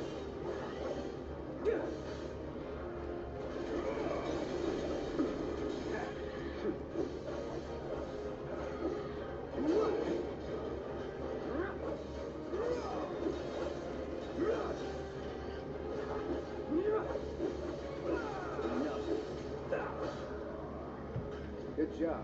Oh, sorry. I hope you're enjoying your experience. Why don't you come down here then?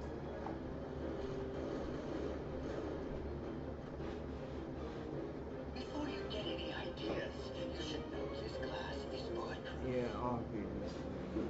No discernible changes after contact. Most fascinating. Did you not see how he freaked out? It seems we have no choice. He knows who Cloud is and that he just met Sephiroth. Oh, I think he's surprised that I didn't turn into a slave to Jenova and try to free her like everyone else.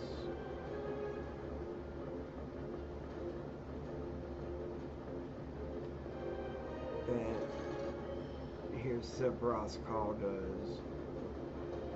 Astral Cuff.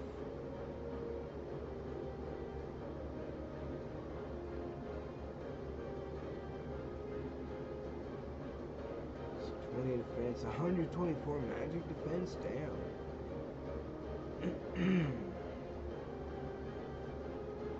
I'll save that for when I fight a real powerful wizard. I've got an Iron Maiden, which is like the opposite of that. It's got 124 defense. There's one enemy you can steal him from, but I haven't had the opportunity to do it yet.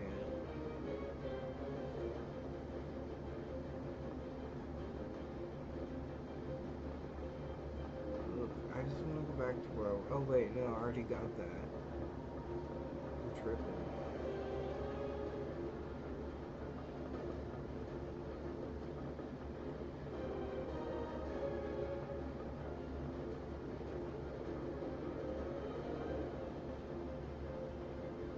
Another one of Commencing these. test. All personnel must evacuate area. Commencing test. Tough, but doable.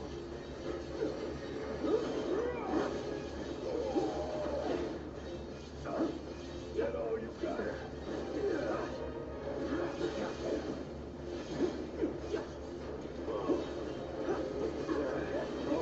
Damn it, stop.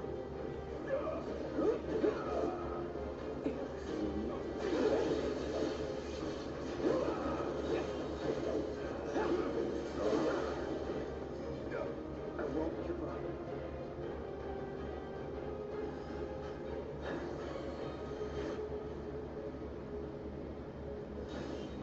All good.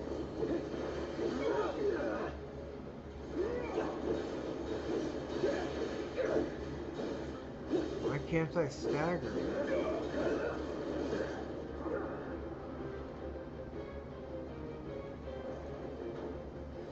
I got your note.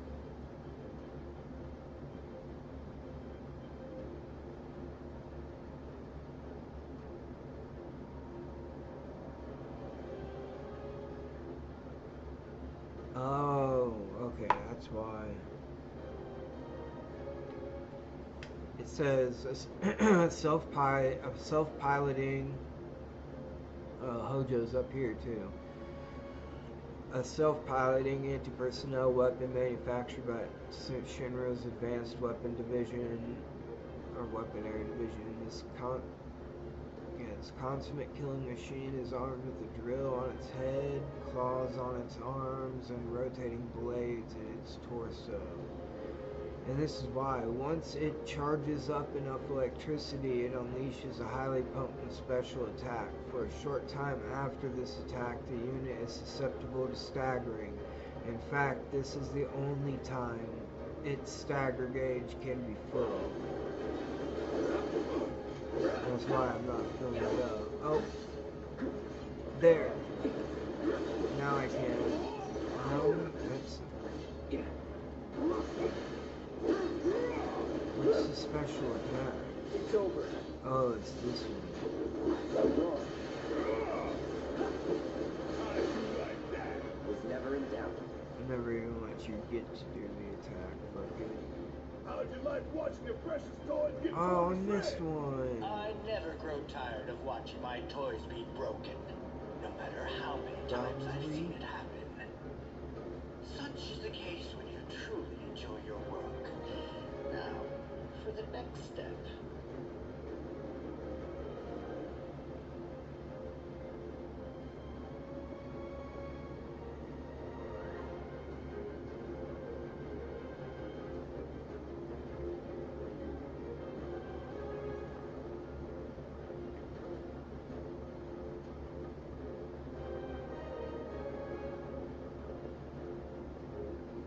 And for a second there, when I was like this, it looked like his sword was a cape.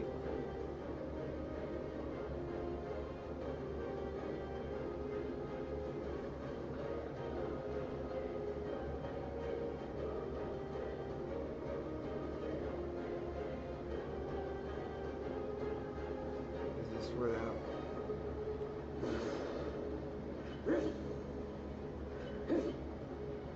Can I get 2 Moogle medals or 1?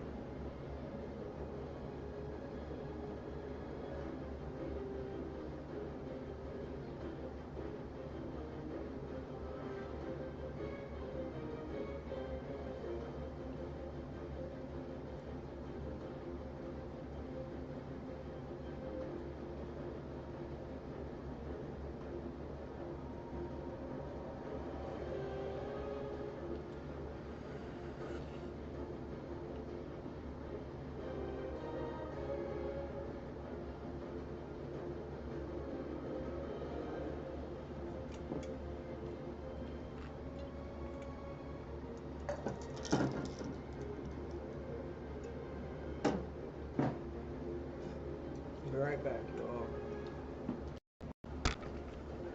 Take my old dishes upstairs. That's fine.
Yo, I'm gonna get hate for this. These are some of the best candies ever. Fucking, like, these are like Nerds Rope, but instead just, like, Nerds clusters, like, around, like, a piece of gummy. And, they're fucking dank. They're amazing. I love them. They're way better than Nerds Rope because, first off, there's more of the nerds around the gummy. Instead of just on the outside like a Nerds Rope, and they're a hell of a lot cheaper. And you get way more in a bag than just one fucking rope. And I mean, I guess if you don't like coconut, then you wouldn't agree. But this one is the one I think I'm gonna get hate for. Is mounds. I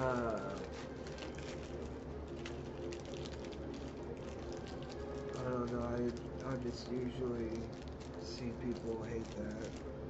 Hate mountains for some reason.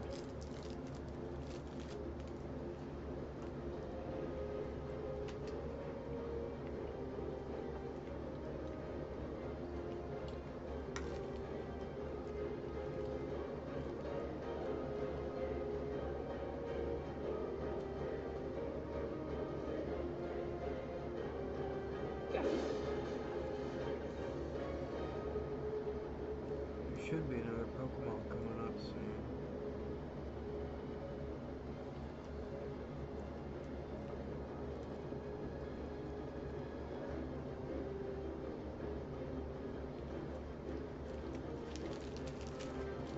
Look, now's our chance to kill the bat. Time for you to pay the piper.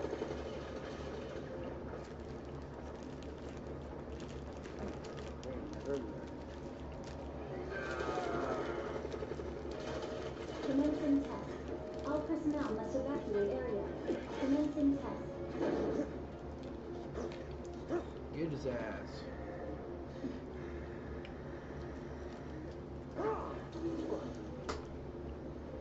Oh, fuck.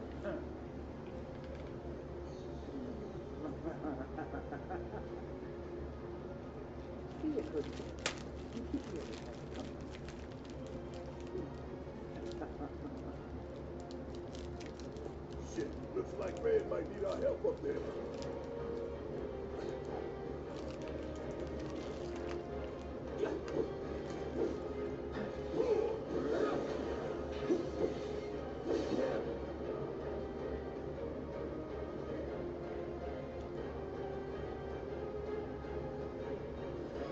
Too bad.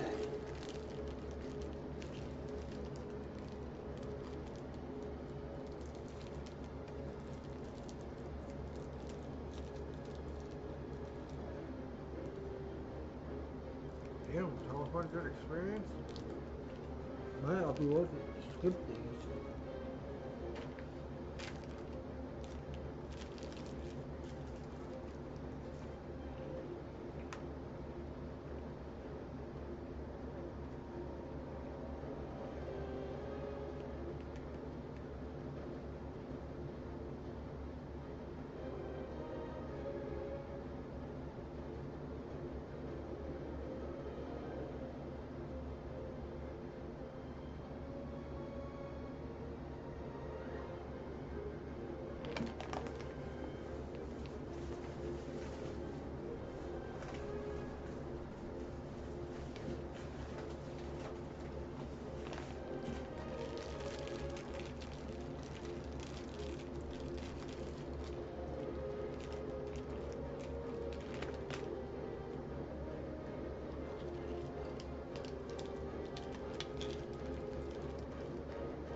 You ready to come in?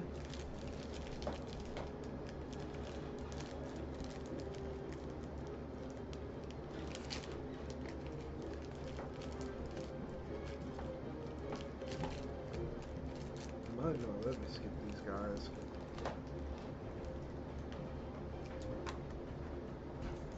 Gotta be careful. Nope. Just getting started.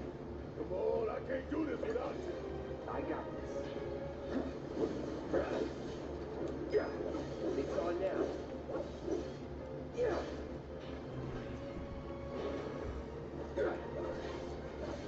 That's it.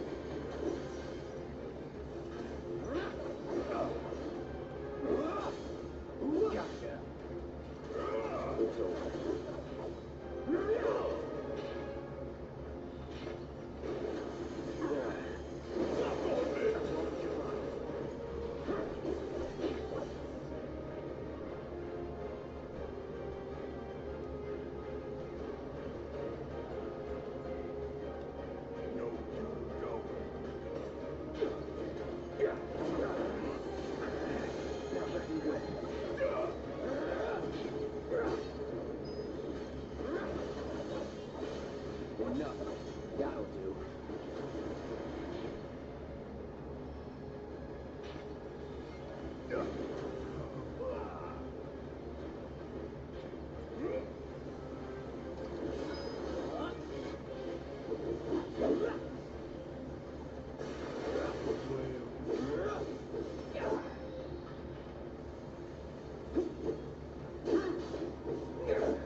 Still in it.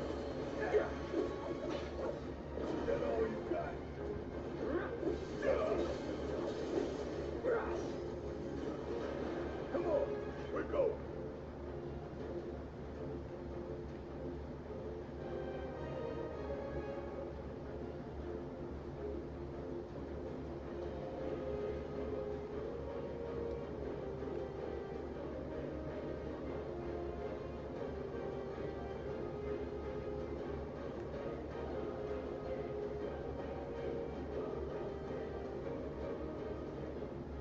Get out of here. What was that thing? Where's Hojo? Sorry, you got away. Forget about it for now.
Florida to work in the orange fields or whatever they did, or New York, and they would come back and they would talk about how white people were doing that kind of stuff.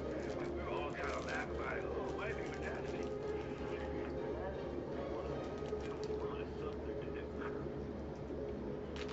Ain't that what the fuck?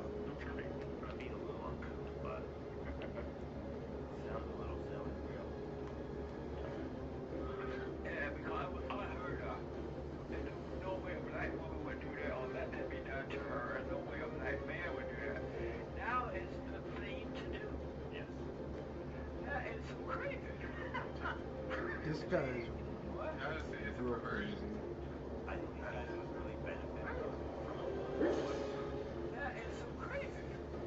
Can we get a gal in there? Now it's the thing to do. That's where I think he got this information. So at the beginning they had like a women's seminar or something. Oh no, I that's can only imagine how that. that's I want to see the recording of that. That's in the middle of nowhere. How the woman in their whole day up. So do we believe him? I feel like he's What? I think he. about his ignorance. I choose to believe him. Yeah. I'm looking at Maybe. It's a character. He's still a character in play. Like Yeah, it really is. weird guy with more premium lies on that. I want to ask you. Jesse wants to know if co-hosting is gross or wrong. They get moral. Never heard. It's gross. I don't want to ask you guys if you ever had that done. But You said ever? When? Yeah, this is a whole foreign concept. Yes, Way back. I think. no, I'm just God. If you're gay, I didn't know that already. Wow. It just sounds like we're just crazy. Crazy. And gross for a woman to do to two men. I don't know how you trust it. I know. Man, trust them to do what? What? Bite off Bite your it off? What are you doing to your poor girlfriend, you freak? No shit. Yeah, it's the haircut. Like, Yeah, was he the one that said that? Yeah. Well, the top right guy thought. It's the top right guy. They're all freaks, for sure. I don't know how you trust it. What do you say? That's like a self-report a little bit, right? I don't trust my wife. What are you doing? Voice is good? That's crazy. There we go. Sheesh, come on. We're dissected. Right? That's the idea. You're not like a forced Right, because that's a great murder. So I don't know. It's supposed to be consensual. Yeah, it's so crazy. You know, Jesse's been, he has one son, he's been engaged twice, but never married. He hasn't around to be here. I can ask about it. I can't believe this. No, man, he's to the east. Could you fit with another woman? Could just if man, what do you swear? What does that mean, like, in the yeast infection and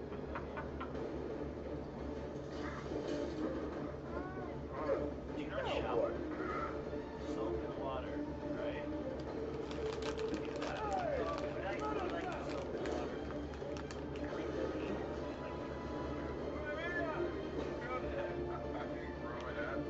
Oh, thank you, God. Whether it was bad or not, you just kind of knew that that's what was going on. You never really questioned whether she was this or especially if it's in a relationship with even people who are married now. So, like, the explaining adhesive concepts of the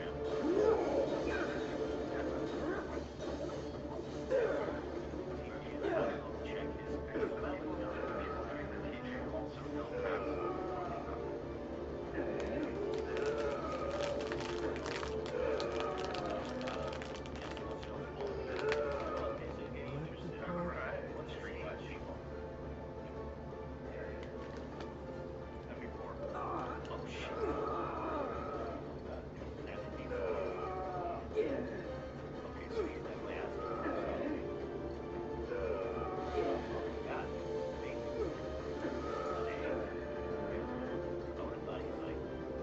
Bring it home. Come on here.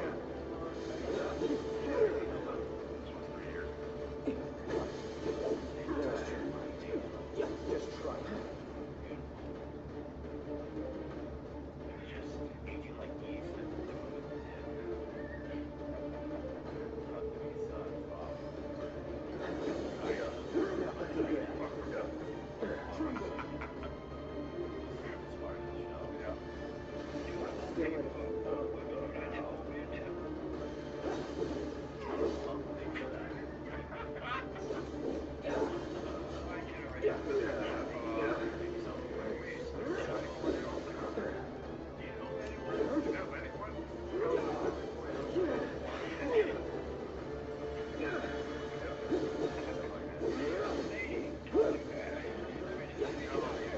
You're done. Zero lady watching. A little advice. On how to keep your man. Jesse asked about when the climax. He didn't know when it could work out. And then one woman brought up, well, it's part of making a woman. Oh, man. Why is it start that?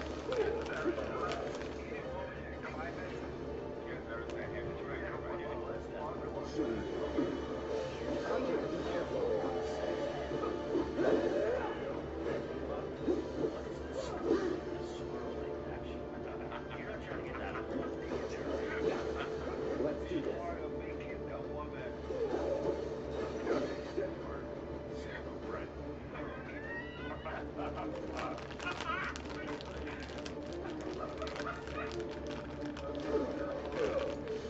Hey, fight's not over yet.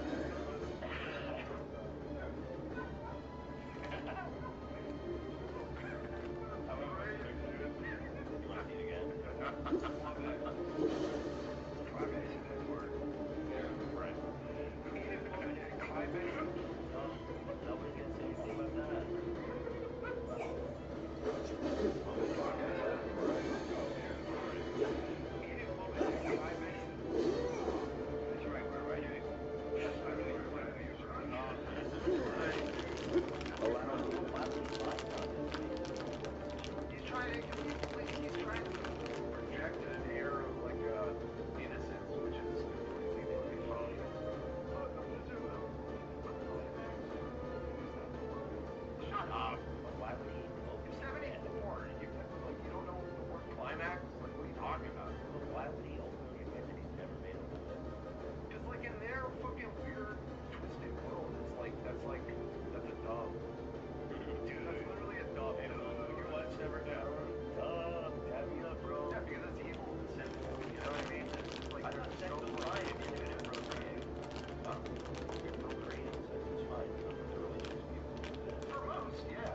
She's not on me. Bob didn't say nothing about special case. Bob didn't say nothing about sucking dick. Though. Bird, you don't know it. Any woman that's climax is becoming a man because it's not normal for women to do that. This is such a Jesse take. This is why I love him. His mind is on another plane. Nobody would ever put those words together. Right. I think it's a lie. I don't think they need it. Oh, your opinion is no. You think it's a creature motherfucker. Really? Y'all are really saying and doing these things. It's been 3 years y'all left this up. Imagine admitting publicly that you never and cannot be the woman. I can't believe this is real. There's no excuse as an adult male for not knowing that female orgasms do in fact because it feels so bad for the women in their lives. Jeez, crying with you, dude. You think when women act like they're doing that, they're lying? I never thought about it, but you never know. Yeah, because they don't really making a man think he's really doing an amazing job. Yeah, I think it feels good, but yeah, the climax part, I'm not so sure about that. Why? You know that? I don't know if if y'all y'all doing that. Who is this guy? No, he's the weirdest of the bunch. No, I gotta find out. Is there more info about him? Yeah, I don't know. Maybe in the description it might say he's. I really want to talk to her. Man, what a weird dude. That's a strange man right there. Holy fuck. That or not, but don't even try. Because if it was natural, you'd naturally do it. But the fact you're trying to make something happen, you're becoming a man. The man is turning you into a man, a fake man, but a man. Right, not a real man. A drag queen man. Perversion. Yeah. So ladies, Yeah, and just fair What's warning. wrong with these guys' heads? On like trans and LGBT. Everything. Very, very bad. Just fair warning. It's just like he's weirdly like non-threatening because he just is so like feeble and stupid. True. You know what I mean? Like True. He is very non-threatening. And he's saying abhorrent stuff all the time, but I don't know why it's just funny when he says it as opposed to like actually offensive. And he's like laughing when he does it. Like, do you think maybe he's would you just get the liver? I don't know. It's coated popcorn, caramel popcorn. Oh, Cracker Jack. Oh, is that Cracker Jack? Oh, you're gonna love it. You're gonna love Cracker Jack. Live on air, a bag of Cracker Jack. It's an American take on snack. That's the traditional snack at a baseball game. Yeah, that's what everybody around baseball. And Love is a popcorn enjoyer. Yeah. Oh, I like that a lot. That's not just normal caramel. No, that's a Cracker Jack, my friend. Wow. That's good. Cracker Jacks and apple pie. That's America. You're gay? We gotta fix this with like women orgasming is a myth. You gay? Alright, Brought it to my attention so that I can warn the ladies not to do that. That is sinking low as low can go. And no man, because if you're doing that to your boyfriend, Olivia, or your husband, the guy's gonna believe you're doing it elsewhere too. That is low. But don't do it, ladies. Alright? If a man want you to do that, go home. Just say, no, thank you, I'm out of here, you dirty man. You're dirty man. Okay. It should like go without saying that you don't even have to say that. You know what I mean? Well, if you think if we talked about it. This dude hasn't talked a lot, but he's really weird too. And he has a we pointed this out as we watched the short clip. Oh, it's like very strange kind of guy. Got like a weird dialect. Oh, good.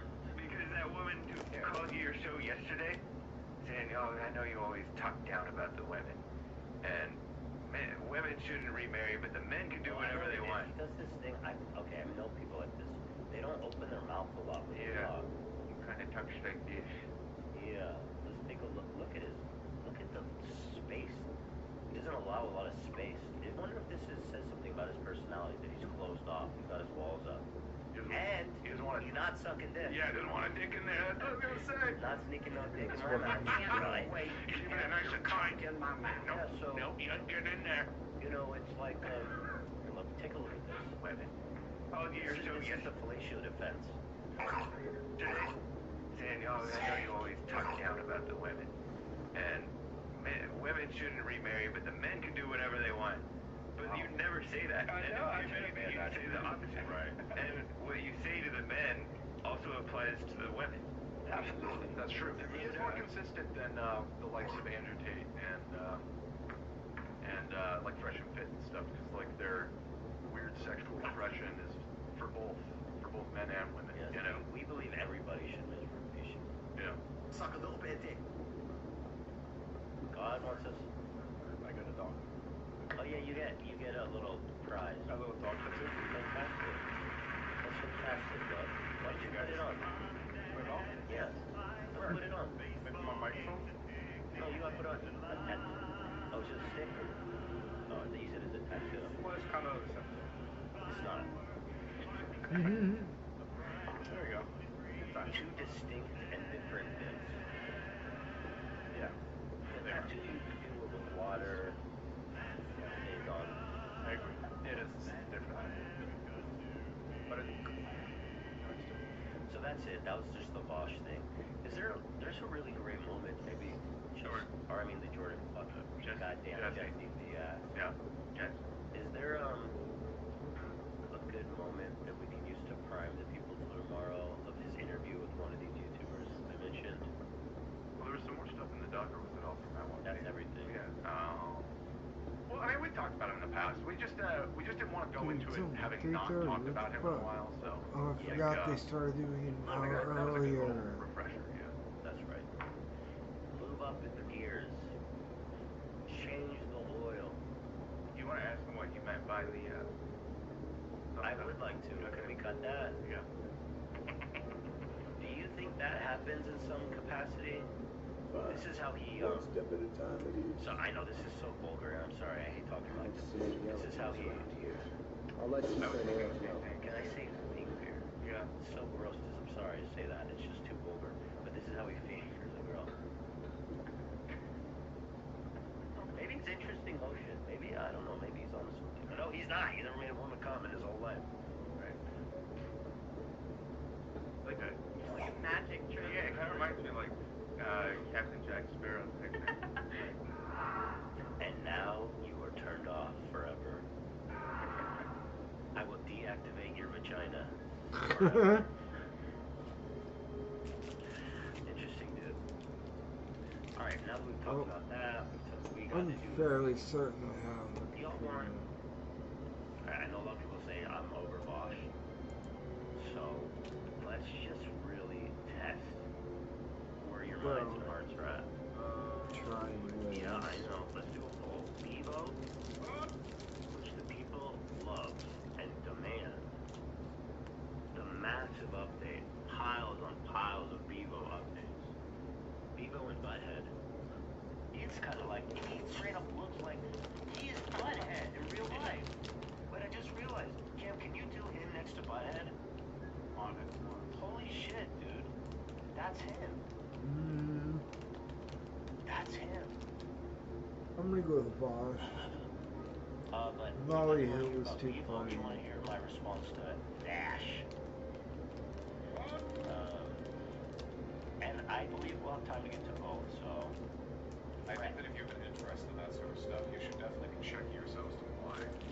Absolutely. That is definitely the advice I would offer. I think it's pretty sussy. It is.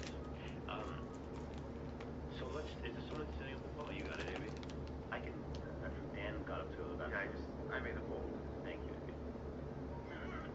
No pressure. No, it's a good poll. What to talk about first? That's okay. Somewhere. Here's the thing, like I said, we'll get to both, fret not, my dear friends. It's pretty close, but the people really want to hear about Bevo. 58% is in favor of Bevo and Butthead. Going to the fourth wall. If we want to get in, Wow. we'll need to go all the way back to the Sunset Circle. It's The closing door up, used to get here, son. So what now? 56% Passages have to be connected somehow. Out of pussy dad. You know what? Jesse needs to learn from M.R. how to please a woman. He's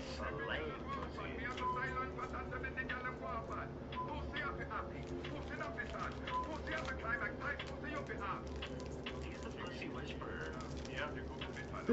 He's doing some sort of collab. I don't know if did we end up talking about it on the show? We're not gonna get Yeah, they came together. copyrighted. Vivo and oh shit, I did see that. We got hold on, pull that. They're like the UK memes right now. All the memes came together. Share a special moment. Alright, Vivo is edging ahead by a bit. It's 55% Vivo. So here's what I'm gonna go to the bathroom real fast. And when I come back we'll do Vivo and we'll do Bosch. I know some of y'all are tired, so we're gonna do that last. But I will say this about Bosch. I'll try to keep it brief. However, I have new receipts. Get the fuck out. Dude, there's one I showed you guys last night that literally my jaw was on the floor. You're talking about the disco messages? Yes, that was the one where he goes, we. Yeah. Dude, I'm telling you, man, my jaw was like, wow. I don't want to jump to conclusions. Like this is, wow. Really? Okay, I'm gonna go to the bathroom and we'll come back. We got so much to talk about, guys. So much.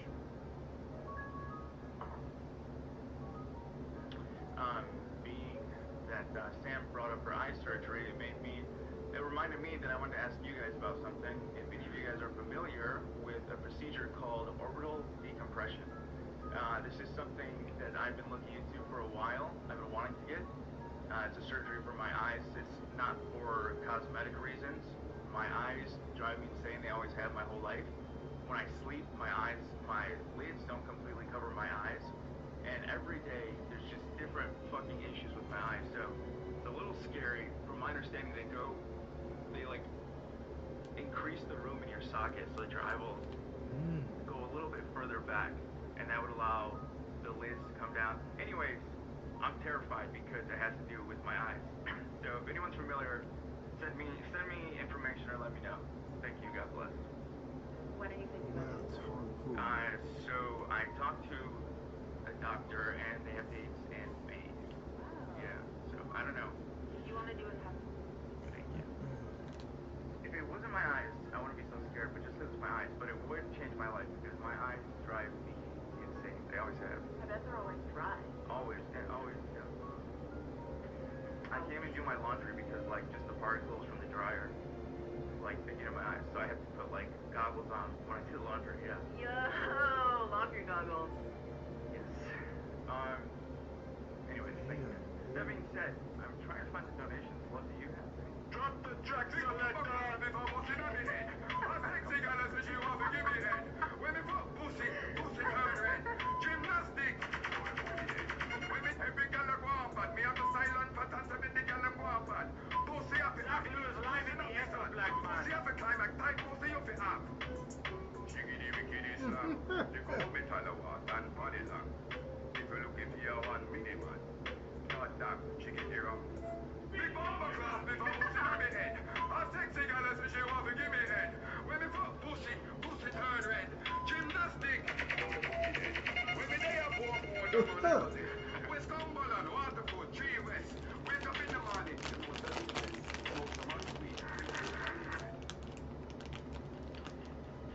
Beautiful. That was a beautiful performance, Dan. Thank you. Thank you, Dan.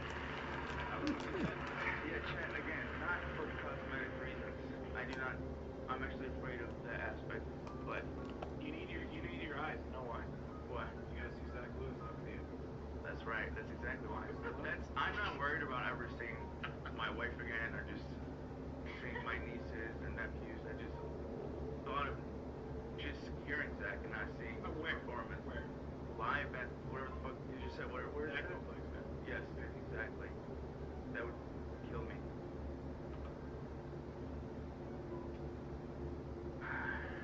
How's everyone doing? Today? Horrible. Dan is stepping in. All right. Tired, dude. I'm very tired. You tired? Why? I'm so tired. I'm just Lisa's tired. sleepy. I'm eepy. So I would put it. Yeah, I say eepy. I'm not that eepy today at all. I'm tired. It's the rain. I don't know. I'm feeling so hot. No, I'm sick. But you know. Anybody see that movie, The Holdovers? Oh, Yes, You said you loved it, right? it was very loved it. Absolutely loved it. Got big G money. Big G money. Oh. Yeah. They're rocking it today. I was like, yo, neck. I was like, oh my god, weave it. You? It's you? It looks fluffy and soft. It's very nice. Did you know that? It's very warm because it's like cold in here. Did you know that you could, if you went on the store, teddyfresh.com, and bought it, there would be free shipping? Oh, wow. Guys, we're about to go off the rails. About to? Oh, you didn't have to tell me Yeah. that. Let's go. It was being very helpful. You're that fucked up, huh? Yeah, Yeah, we're supposed to do another episode tomorrow. Maybe we should do kind of a short one today. Listen, I'm gonna do What do you actually say? Bosch. I'm gonna do Vivo. And that's the thing. Is like, whenever I get sick, I have the worst job for having a sore throat or congestion. Yeah. Because I'll come and I'll talk for like 4 hours straight. Right. When I'm at home, I'm like, I'm not talking or whispering because it's painful and making everything worse. So I have the worst job for it. Yeah. But that being said, I do want to be here. And thanks to modern medicine, I can. So that. Pretty cool, though. You out? Huh? You get zoinked on Dayquil? Yes, we've had this conversation many times. So you gotten zoinked on the show. You've gotten zoinked on Dayquil. On Dayquil? I thought only Dayquil gives you zoink.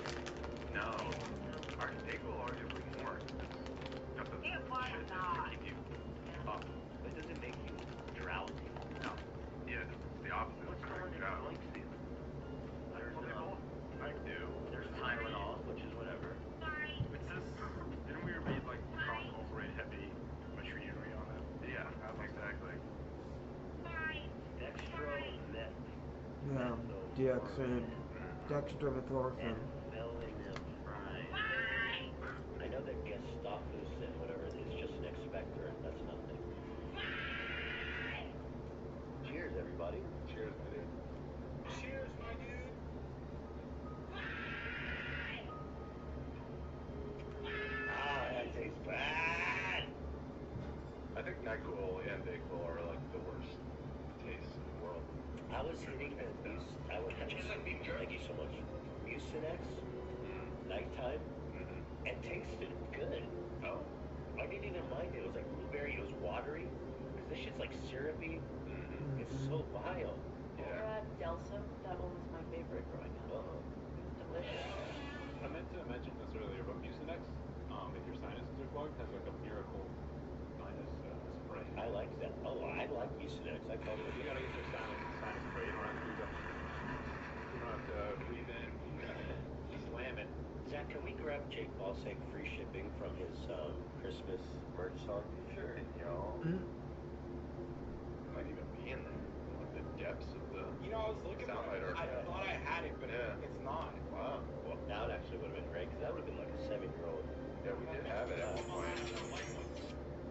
You guys, Yeah. especially Dan, Ian, and Zach, because you guys were like basically like day one employees. We've been doing this for a long time. Yeah, fucking hey, dude. Yeah, it's like 6 years. We might be able to, I think it'd be fantastic if we can just keep going, like, you know. Yeah, me too. Yeah. We gotta hit 10. We're so close. More than 10. Okay. 20 years? Can we do this show for 20 years? Jesus. With the button, I don't know. stopping us. Yeah. I feel like that's up to you, though. You guys are on. I mean, it's your show. You guys Yeah. are with me? Yeah. I'm here for the long run. Yeah. Yeah. We're in it, dude. I'm in it too. Yeah. I'm in it. I'm in it with you guys. In Right on. In In it? So, we've been 20 years? That's crazy. Don't say That's that. like a dynasty. Why don't say that? It's just a long time, dude. Well, so we've been going like Time. 7. So in another 13 years, that'll be, Yeah. 13 years I'll be 51. Fuck. No. For real? Yeah, something like that, right? Fucked up, dude. I'll be in my 50s in 13 years? Yeah. I mean, you're almost 40. Don't say that again. I think we all need to. Oh, clip that. Dan just said it clearly. I know. I think we all need to move to the valley. What is that going to do?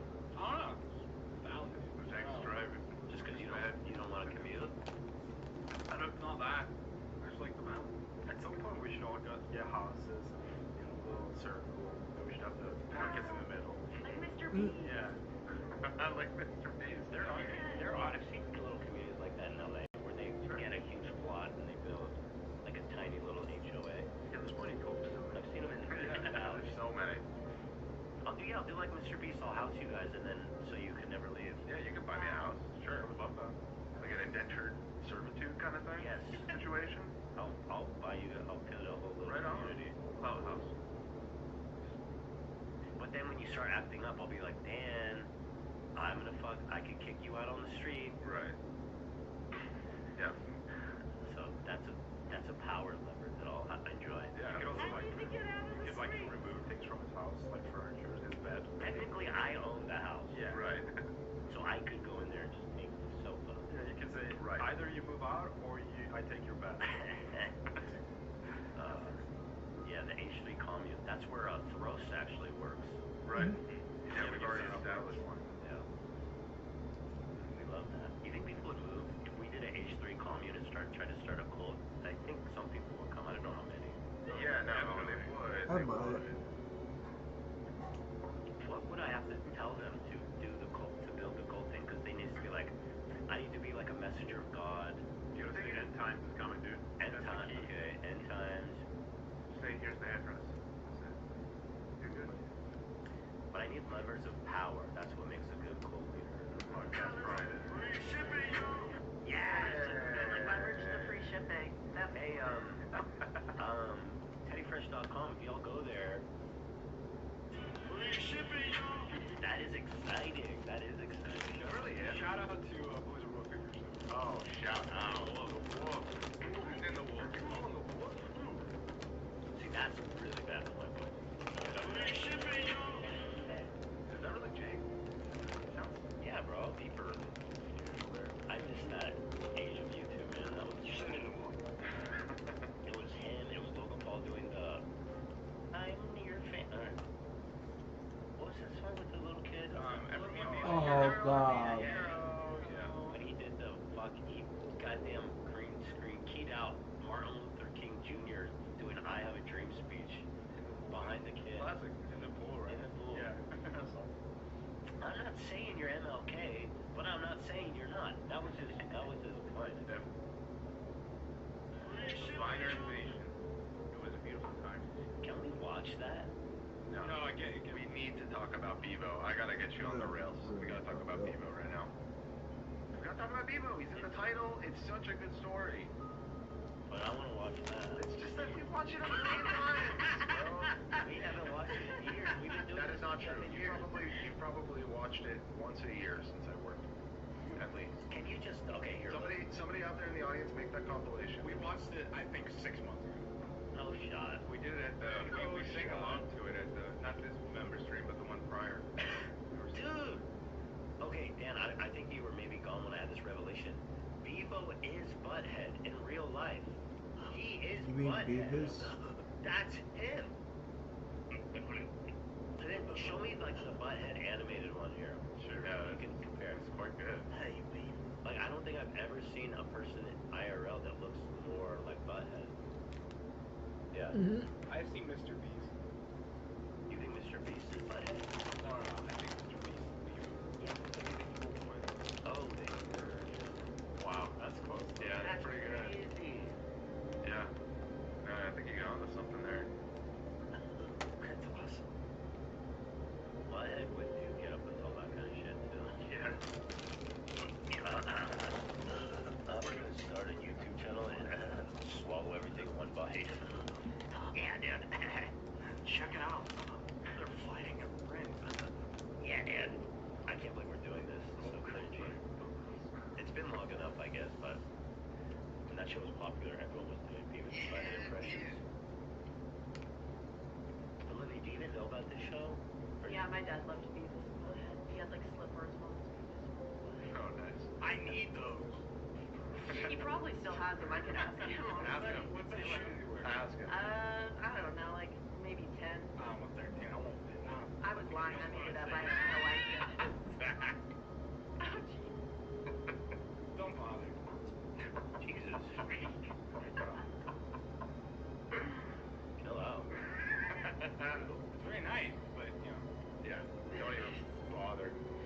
let's get into the Bevonomics of this. Let's do it. I'm starting a new undergrad discipline course, Bevonomics. You can come get a degree. It's a lot of masters. We're working on rolling out the PhD program now. Nice. Alright, so last time I checked on Bevo, he had this girlfriend who I've loved from the beginning, and I've always had nothing but nice things to say about her. She seems very nice, very grounded, and they seem to have a very wholesome and nice relationship. And when I looked at Bevo, one of the things that endeared him to me is that he was in this nice, healthy seeming relationship based on mutual respect and understanding. So we learned that Bevo actually had a moment of weakness in the club with her best friend or friend, Sydney. No, Sydney. Say Cheyenne. Yeah. And they're besties. You can say besties. So Sydney's his original girlfriend, OG. Yes. And Cheyenne is she's the middle girlfriend. She's the bestie. MG. MG. Middle. Yeah. Because there's another new one. There's a third one now. This dude is changing fucking women more often than he's changing his damn veneers. I've seen him, and that's not a joke. He's changed them like 5 times. Every time he reaches a new level of fame, he upgrades his teeth. He's got new ones from Turkey. Did he really? Yeah. Again? It's in the doc, don't you? Oh, okay. Yeah. I saw him in an instant. Oh, Big cell. He looks great. Right. Did you ever find the one where he's like, I've never seen more natural looking teeth, and they look like straight up chiclets? I don't know why we could never find that one. I don't think we've seen that. You want your fucking teeth? So, he had a moment of weakness with her best friend, Cheyenne, in which they were caught on video flirting Red-handed, dude. So disappointing. That broke our collective hearts. After that, all was settled. Bevo left Cheyenne and went back with his new girlfriend. No, with the original girl. You went back to Sorry. Sydney. He went back to Sydney, the one that I like. Yep. Now, girl, you do not have to take him back. Agreed. She's very forgiving to take him back. That being said, we don't know if anything happened, but the flirting was undeniable. Oh, it was. We have since new info. Really? We do. Oh, boy. So, in the trashiest story in UK history, they've arranged a boxing match between Sydney and Cheyenne. Correct. A battle for Bevo's love. For the guy who slurps down slop, brown slop, for a living. We love brown slop. Don't judge the brown sloppers. Yeah, maybe it tastes really good. I don't know, but it's definitely brown Wait, slop. what do you mean when you say brown slop? Like, It's just the stuff that he eats is it's usually just like that's some English like food. Yeah, exactly. It's like gravy covered. Bring me the blinky inkies in a blanket, eh? With some beans on toast with some inky blinkies. A teeny weeny inky blinky on toast, please. What is that? Oh, they're like, it's a sausage wrapped inside of a tomato. It's like something like so dumb. Yeah. You're like, why'd you put a sausage in tomato? You didn't even do that. We love the English. They apparently invented civilization, yet look at their breakfast. Invented civilization. English. Mesopotamia. Don't white supremacists think they're like the original whites? No, I don't think so. I think you are the original whites. The original whites is God. When they start talking about like race and stuff, the language gets crazy. I'm just gonna read this. This is from Wikipedia. So I'm just reading this. It's on Wikipedia. described the Caucasian race as consisting of the native inhabitants.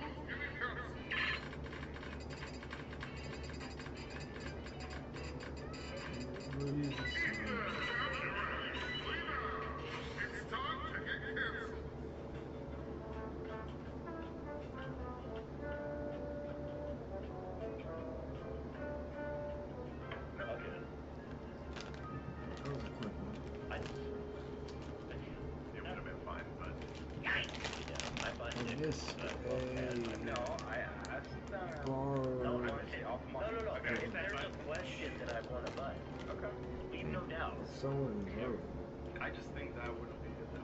But here's what now what they're gonna see is okay, I'm gonna talk about race for a second. I was reading a passage from Wikipedia. One of the words was okay, you can read it again. Wikipedia. Let's just run. It was that's exactly what It's a VHS term. So Sydney and Cheyenne set up a fight. We were watching the live, but it was kind of a disaster. It was really trashy. Nobody knew what was happening. Did they end up fighting in the end? Hey, you okay down there? Fighting. The first thing they did was push because they got kicked out of the kids. So they didn't even get landed. And a lot happened before their fight. So here's the big announcement that they're back together. Now I'm assuming Viva was just like, babe, nothing happened. Trust me. And so she let it back. Big mistake. They are back together though before tragedy strikes.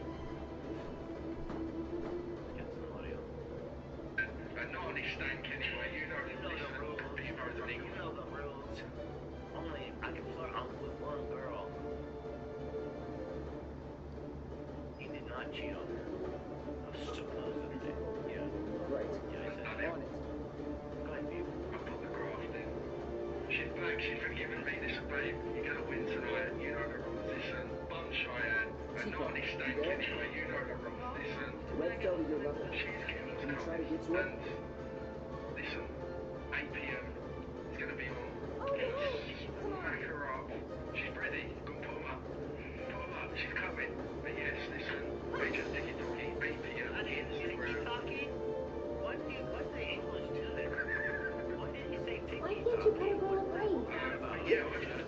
That is the Instagram account that they go live on when they fight. It's tiki-talkie? He says tiki-tack. This is a message. Oh, I thought you were just doing like an English idiom. Right at 8 o'clock tiki-talkie. You know the tiki-talkie? But yes, listen. They just take it talking. 8 p.m. on Instagram. But yeah, I just want to play it. I'm hating. I'm apologising it. I'm sorry. I've done a lot for this girl and I don't want to lose her in it. So, yeah, I get that. But make sure you win. I'm going to take I'll take it to the shop after this. Go to the shop to the great proper ball. But listen, 8 p.m. HS tiki-talkie. Come over to the live. Shot at Sydney. Alright, Sydney. Smack Cheyenne.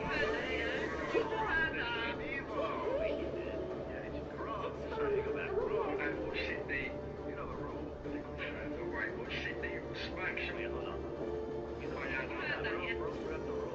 You willing to step up for us? I'm going to take it to the shop after this. Go to the shop to the great proper ball. But listen, 8 p.m. HS tiki-talkie. Come over to the live. Shot at Sydney. Alright, Sydney. Smack Cheyenne. Can you translate what the fuck he's saying here? Listen, 8 p.m. HS tiki-talkie. Come over to the live. Shot at Sydney. Alright, Sydney. I gotta get out. So they're back together. No shot, bro. No fucking way. He just sent me breaking Vivo update. Oh no. A proposal happened. 15 minutes ago. Holy smokes. Well, that's good job. So they're back together, and I think everybody's happy to see that True Love will find you in the end. Let's do this. So after the fight was canceled, Oh man, it resets every single time. That sucks. they're fighting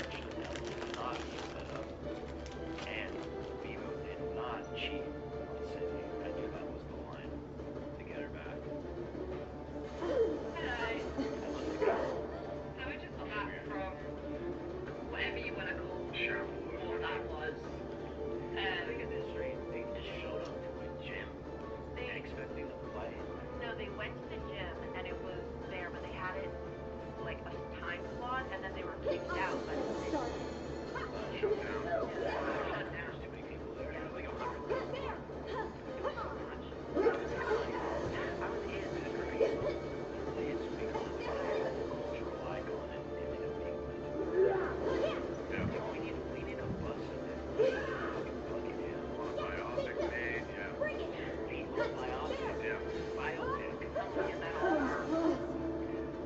us for the life of Bevo. From humble beginnings to swallowing his future whole. Watch Bevo swallow a hot dog. I'm done dating Lieutenant Remake. I've seen a lot of people saying that it's set up, that it was flawed. For me, the police turn up was at the start and middle. Like it was the first fight, no, the first fight that started the police turn up, and then they turn up again at the middle, and then the environment is Because there's so many people in one place there. yeah, so many people turn up because it was the same location as last week, which I said it should have been. It should have been the same location. It should have got changed for this exact reason. Right, okay, patience and a gym as well. This is a watch. This is kind of what we should watch the thing. So they're explaining that what I just said basically. Wait, you're hand waving so pretty. What happened? Alright, I'll open it. No, we gotta watch that. Sorry for the wait. No, so we just got back from. Because there's so many Was it people all fake?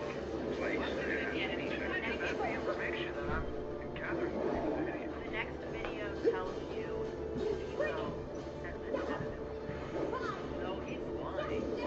I don't know. That shit was real as a heart attack. That shit is realer than his veneers, man. Turn up because it was the same location as last week, which I said it should have been. It should have been the same location. It should have got changed for this exact reason. Okay, patience and a gym as well. Kate, it was meant to be full, but Let's it's finish this. fire. We walk in and there's about 1,000 people in there. Too much people outside. I keep talking at the same time and like in my zoinked out brain, I can't like parse through all this talking. Okay, they're saying Haven't there found anything? they're explaining Actually, that they the just gym found got the shut down answers because there was before about 1,000 people there. Fire Have to regulation. access the Also, a central fight hall. broke out in the Do crowd. not do I remember for watching. That's a Maybe we classy can get to it instead. Yeah. Oh yeah, good stuff. Yeah, let's Oh, try. I don't understand why all these influencers are turning up, but I just, You know why, Bevo? You're Just in makes it on. Whatever you. They're there to fizz you swallow a fucking potato whole, my friend. You made all this happen. I just So I had a have fake eyelash board. extensions. Let's That's go. filter on, by the way. Really? Yes, because Sydney has it on for herself, and it's double enough. I can't look at anything but how bright. It's incredible how it's like neon. Yeah, neon light strip. Skylock. It's awesome. I love his DQ. Or did I We like touch to, it? we make it. We like to make it look realistic, so we do it like on this kind of slight tinge of yellow. I want it pure white, mate. Okay, yeah, I thought I did. It's awesome. Still Yeah, trying to. what's the A YouTube rumor has it channel? you can actually start a fire if you bounce the light off his teeth like a magnet. Dude, You need a magnifying glass? Watch it. Why? Because people are invested in this Bevo story. I've been trying to tell you. No, they're clearly invested in me being zoinked out on fucking maybe that's cold meds because we have barely touched on this and people are watching. They want They're not watching the Bevo Bevo. juice. They're watching for Dayquil. They want the Bevo juice. I'm trying to give it to them, man. Alright, Bevo, just can you all focus, please, and just say what the fuck you want? I'm still Again with the ticky-talky, blinky blinders. Stop what? wasting my time to train for this. wasting our trainers' time driving us up there, making us Exactly. look very unprofessional. Drive an hour and a half to get there. Why Waiting are 2 they hours doing each for other? a fight to happen, for nothing to happen. It's I don't know. It's It's a just joke. respect. I think it comes down to the HSO. Listen, like you do what you're doing, but for it to all get shut down, at least come up to Sydney and Cheyenne and say, look, it's not happening. I do apologise for the fact that you run away. I feel like that's very disrespectful. Why? Who cares? It got shut down. What are they mad because he just failed? I mean, what? They're upset. I mean, this was going to be a big moment for them, and because of poor organization, it got shut down. I understand. They have a legitimate grievance here. He's mad that the dude didn't say bye to him. I mean, he's mad that he didn't give him a kiss goodbye. I don't know what he wants. Disrespectful. to allow all these influences in there. I think it's very disrespectful as well. One more Like the shot. madness of Rodean, 2G fight, and this was even mad. Like, Just fucking fight broke out halfway through. yeah, there's a fight, and then the guy didn't want to Everyone should have just left, everyone should have got removed, and then should have just let me and Jay fight, and then everyone would have won. But no, You should be on the street. You don't need to be in the ring. instead, everyone's just got to leave. You know, it's done it out all the time. Let's scrap. Let them scrap, man. They're fighting for Bevo's heart. That's a serious combat. Bevo's love launched 1,000 baked potatoes. That's kind of a joke at Ellen. That Helen of Troy. Yes. A woman so beautiful, she launched 1,000 votes. Yeah. So Bevo launched 1,000 baked potatoes. That's why they're fighting for his love. I'm working on fumes here. Alright, moving on.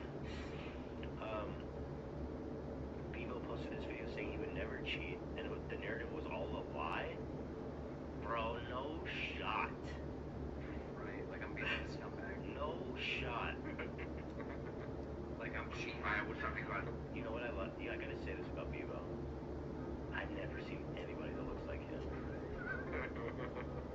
He has no doppelganger in the whole world. I never did. You know? I never did. That's part of his appeal too, I think. Transfusion procedure complete. Commencing test of augmented research specimen. Through his veneers. Bevo here. I joined the clear psychopath it, so the morning after the HS tiki-toki midweek madness, and let me tell you now, that was a madness. I'm pissed off, I'll be real, because my girlfriend done a Sydney. She didn't get to fight because it was shut down. It was very poorly run. I want to put out there as well, I didn't cheat. That was part of HS's master plan to promote the fight. Because I'm getting a lot of hate saying I cheated, but I didn't cheat on the girl. He's so dumb that he thinks anyone would believe this shit. What's unbelievable is that he would mastermind some kind of scandal. I seen y'all touching each other. There was no fight planned. He's lying. Big Bill? Of course. He's getting heat. People are hating on him because they're like, why'd you take him back? Well, he's throwing He's a cheater. He's like, oh yeah, no, it's all fake. So he's throwing somebody named HS Tiki-Taki under the bus here. Do you think he'd be willing to throw a big creator like that under the bus? Yeah, to tell people telling his girlfriend to thought dump him. that was what he was calling the victim.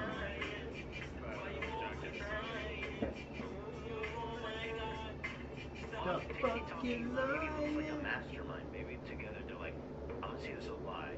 You're gonna look cool like you masterminded. You did a little TikTok. Be in on. You did a TikTok. Watch you, wiki wookie boy. Yeah, that never lasts up. Does anyone think he's being truthful here? What do we think? I don't really know, but I do know that HS No. is like a weirdo. He's a big weirdo. I think he's very dumb. That's TikToky. TikToky. Yeah. He's a big piece of shit. It is a TikToky, mate. I believe that the promo, like, they all want to get famous online, obviously, so, like, they're into the clout of it all, at the very least, I think. Dude, and we live in a world where Bevo is their ticket to fame and fortune. Everybody is riding his coattails. Genuine talent, dude. He deserves it. Once in a generation, like MJ. Check this out. Breaking Bevo. He actually got an offer to make a new network series. Breaking Bevo. We test to see how big of chunks can he swallow before he dies. He's gonna swallow the bone and everything, man. I'm the one who knocks, mate. I'm the one who swallows, innit? His teeth are blinding, my goodness. Breaking Bevo coming to FX. Yep. This was another funny meme. No hate to Beast, you own a beast head. But there is kind of something funny here. They both have that dead inside smile. Yeah. I gotta say, I think Bevo has more life in his face than Beast does. Yeah. I would agree. Who's really inside that? Yeah. Who's behind there? What type of lizard wearing that skin? What is going on there? Anyway, I'd love to see them together. It'd be terrific. Alright, so Wiki Walkie. Bevo posted he would never cheat and it's fake, he's lying. Not me, that's not me. But yeah, it went all wrong yesterday. I had to come early for a flight. I'm in Heathrow Airport right now. But yeah, I don't know what's going to happen. Sydney don't want to fight now. I was pissed off, she's pissed off, my trainers were pissed off. Why did they care? They were training for like 2 days. Right? Unless it was a stunt. No. Yeah, maybe this is part of the narrative. We're still in it. He's trying to make it seem like we're still in it, eh? Bevo, you're such a liar. Hold on a second. Come on. Sydney was real quick to forgive him. Wouldn't it make more sense if it was true that she was in on it? No. For that forgiveness to happen so quickly? First of all, Bevo, the collector, I'm not gonna go there. Okay. They're not bright. They're not bright people. I don't think they think much ahead of time on much anything. No hate to we love the Beavs. Leave it to Beaver. He always finds a solution. Right. But what makes sense to me is that he got caught. Then he had to convince his girlfriend nothing happened. But then she'd be lying. She would lie. If they're back together, she forgives them, and she's like, we gotta get rid of all this hate. Let's just say it was a plan. She would lie about that. Because she's loyal. The same come from both of them, probably too. When Right. he makes money, she makes money. That's interesting. You said she's loyal. She loyal. You guys are making a judgment too quick. I think you gotta dive in a little bit more. There's a lot of twists and turns. Okay, alright, let's keep going onward. I don't want to get caught in the Bevo vortex. Yeah. So, here now is the new chapter, breakup with Sydney. Oh no. And a new girlfriend enters. Sydney posted TikTok having dinner with another guy named Briso. Is this before or after? Wait. They what? Briso. She dumped a Bevo for a dude named Brizzo? I'll take a Bevo and a Briso, Mike. Boy, where do these people live? What are you talking about? In east of London was the determination. Is there some kind of stereotype about where they live?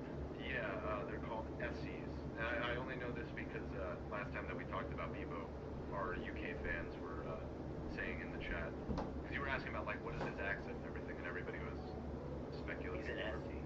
Which is it's like the area east of London. So are they? The English are funny. They have all these weird little enclaves and names for each other. Like every like 30 feet is like a new neighborhood that has its own accent and like 1,000-year-old history in England. So yeah. So anyway, so Sydney didn't cheat though. This is afterwards. She went and got some strange dick from Brisso. No. She just posted that she was having She got Brizzoed up. That's all she did. She posted she was having dinner with this guy named Brizzo. All right, let's take a look at our boy Brisso. He's an Essie. Or maybe he's a Londoner, maybe he's a Classat. Okay, so he's got similar hair, like slicked back as shit. That's what I'm saying. He's got a nice jacket, Canadian goose, and that might be fake. It might be a fake. Those are expensive jackets. I remember when we were in New York, that was the status symbol. Oh, yeah. If you lived in Manhattan, if you had money, everybody was decked down in that silly goose. Quite silly, to be honest. Everybody has this shit. It's like, dude, find a new jacket. So I'm pretty solid. I'm just here with my boy James, a bit of TGI's. I'm a bit of He's even doing the eating thing. for the waterfall flower thing. Got a nice little special piss bar. Would you like it? Asian chicken, hash bar. So yeah, we're just gonna slap it on here. I'm just gonna see what it's about. So I think it's Are you gonna like swallow it whole? Because that's why we like to eat it. Yeah, what?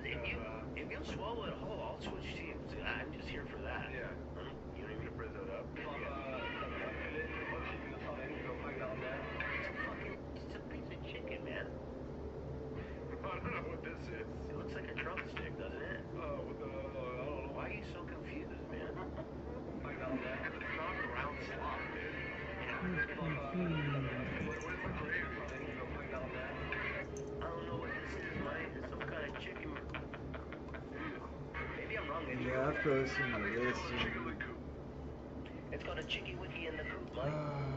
It's called chicken run the coop. You're like, oh, you mean like the chicken nugget? Yeah, it's called a chicky wiki run the coop, Mike. Why do you all have to say all that? It's just a chicken nugget. A chicky wiki run the coop, caught Mike. at least a couple Pokemon today. I'm gonna go ahead and cut it off early there today. I'm tired. Anyone that cared or anyone that sees it later, I appreciate it. Love you guys. Peace out.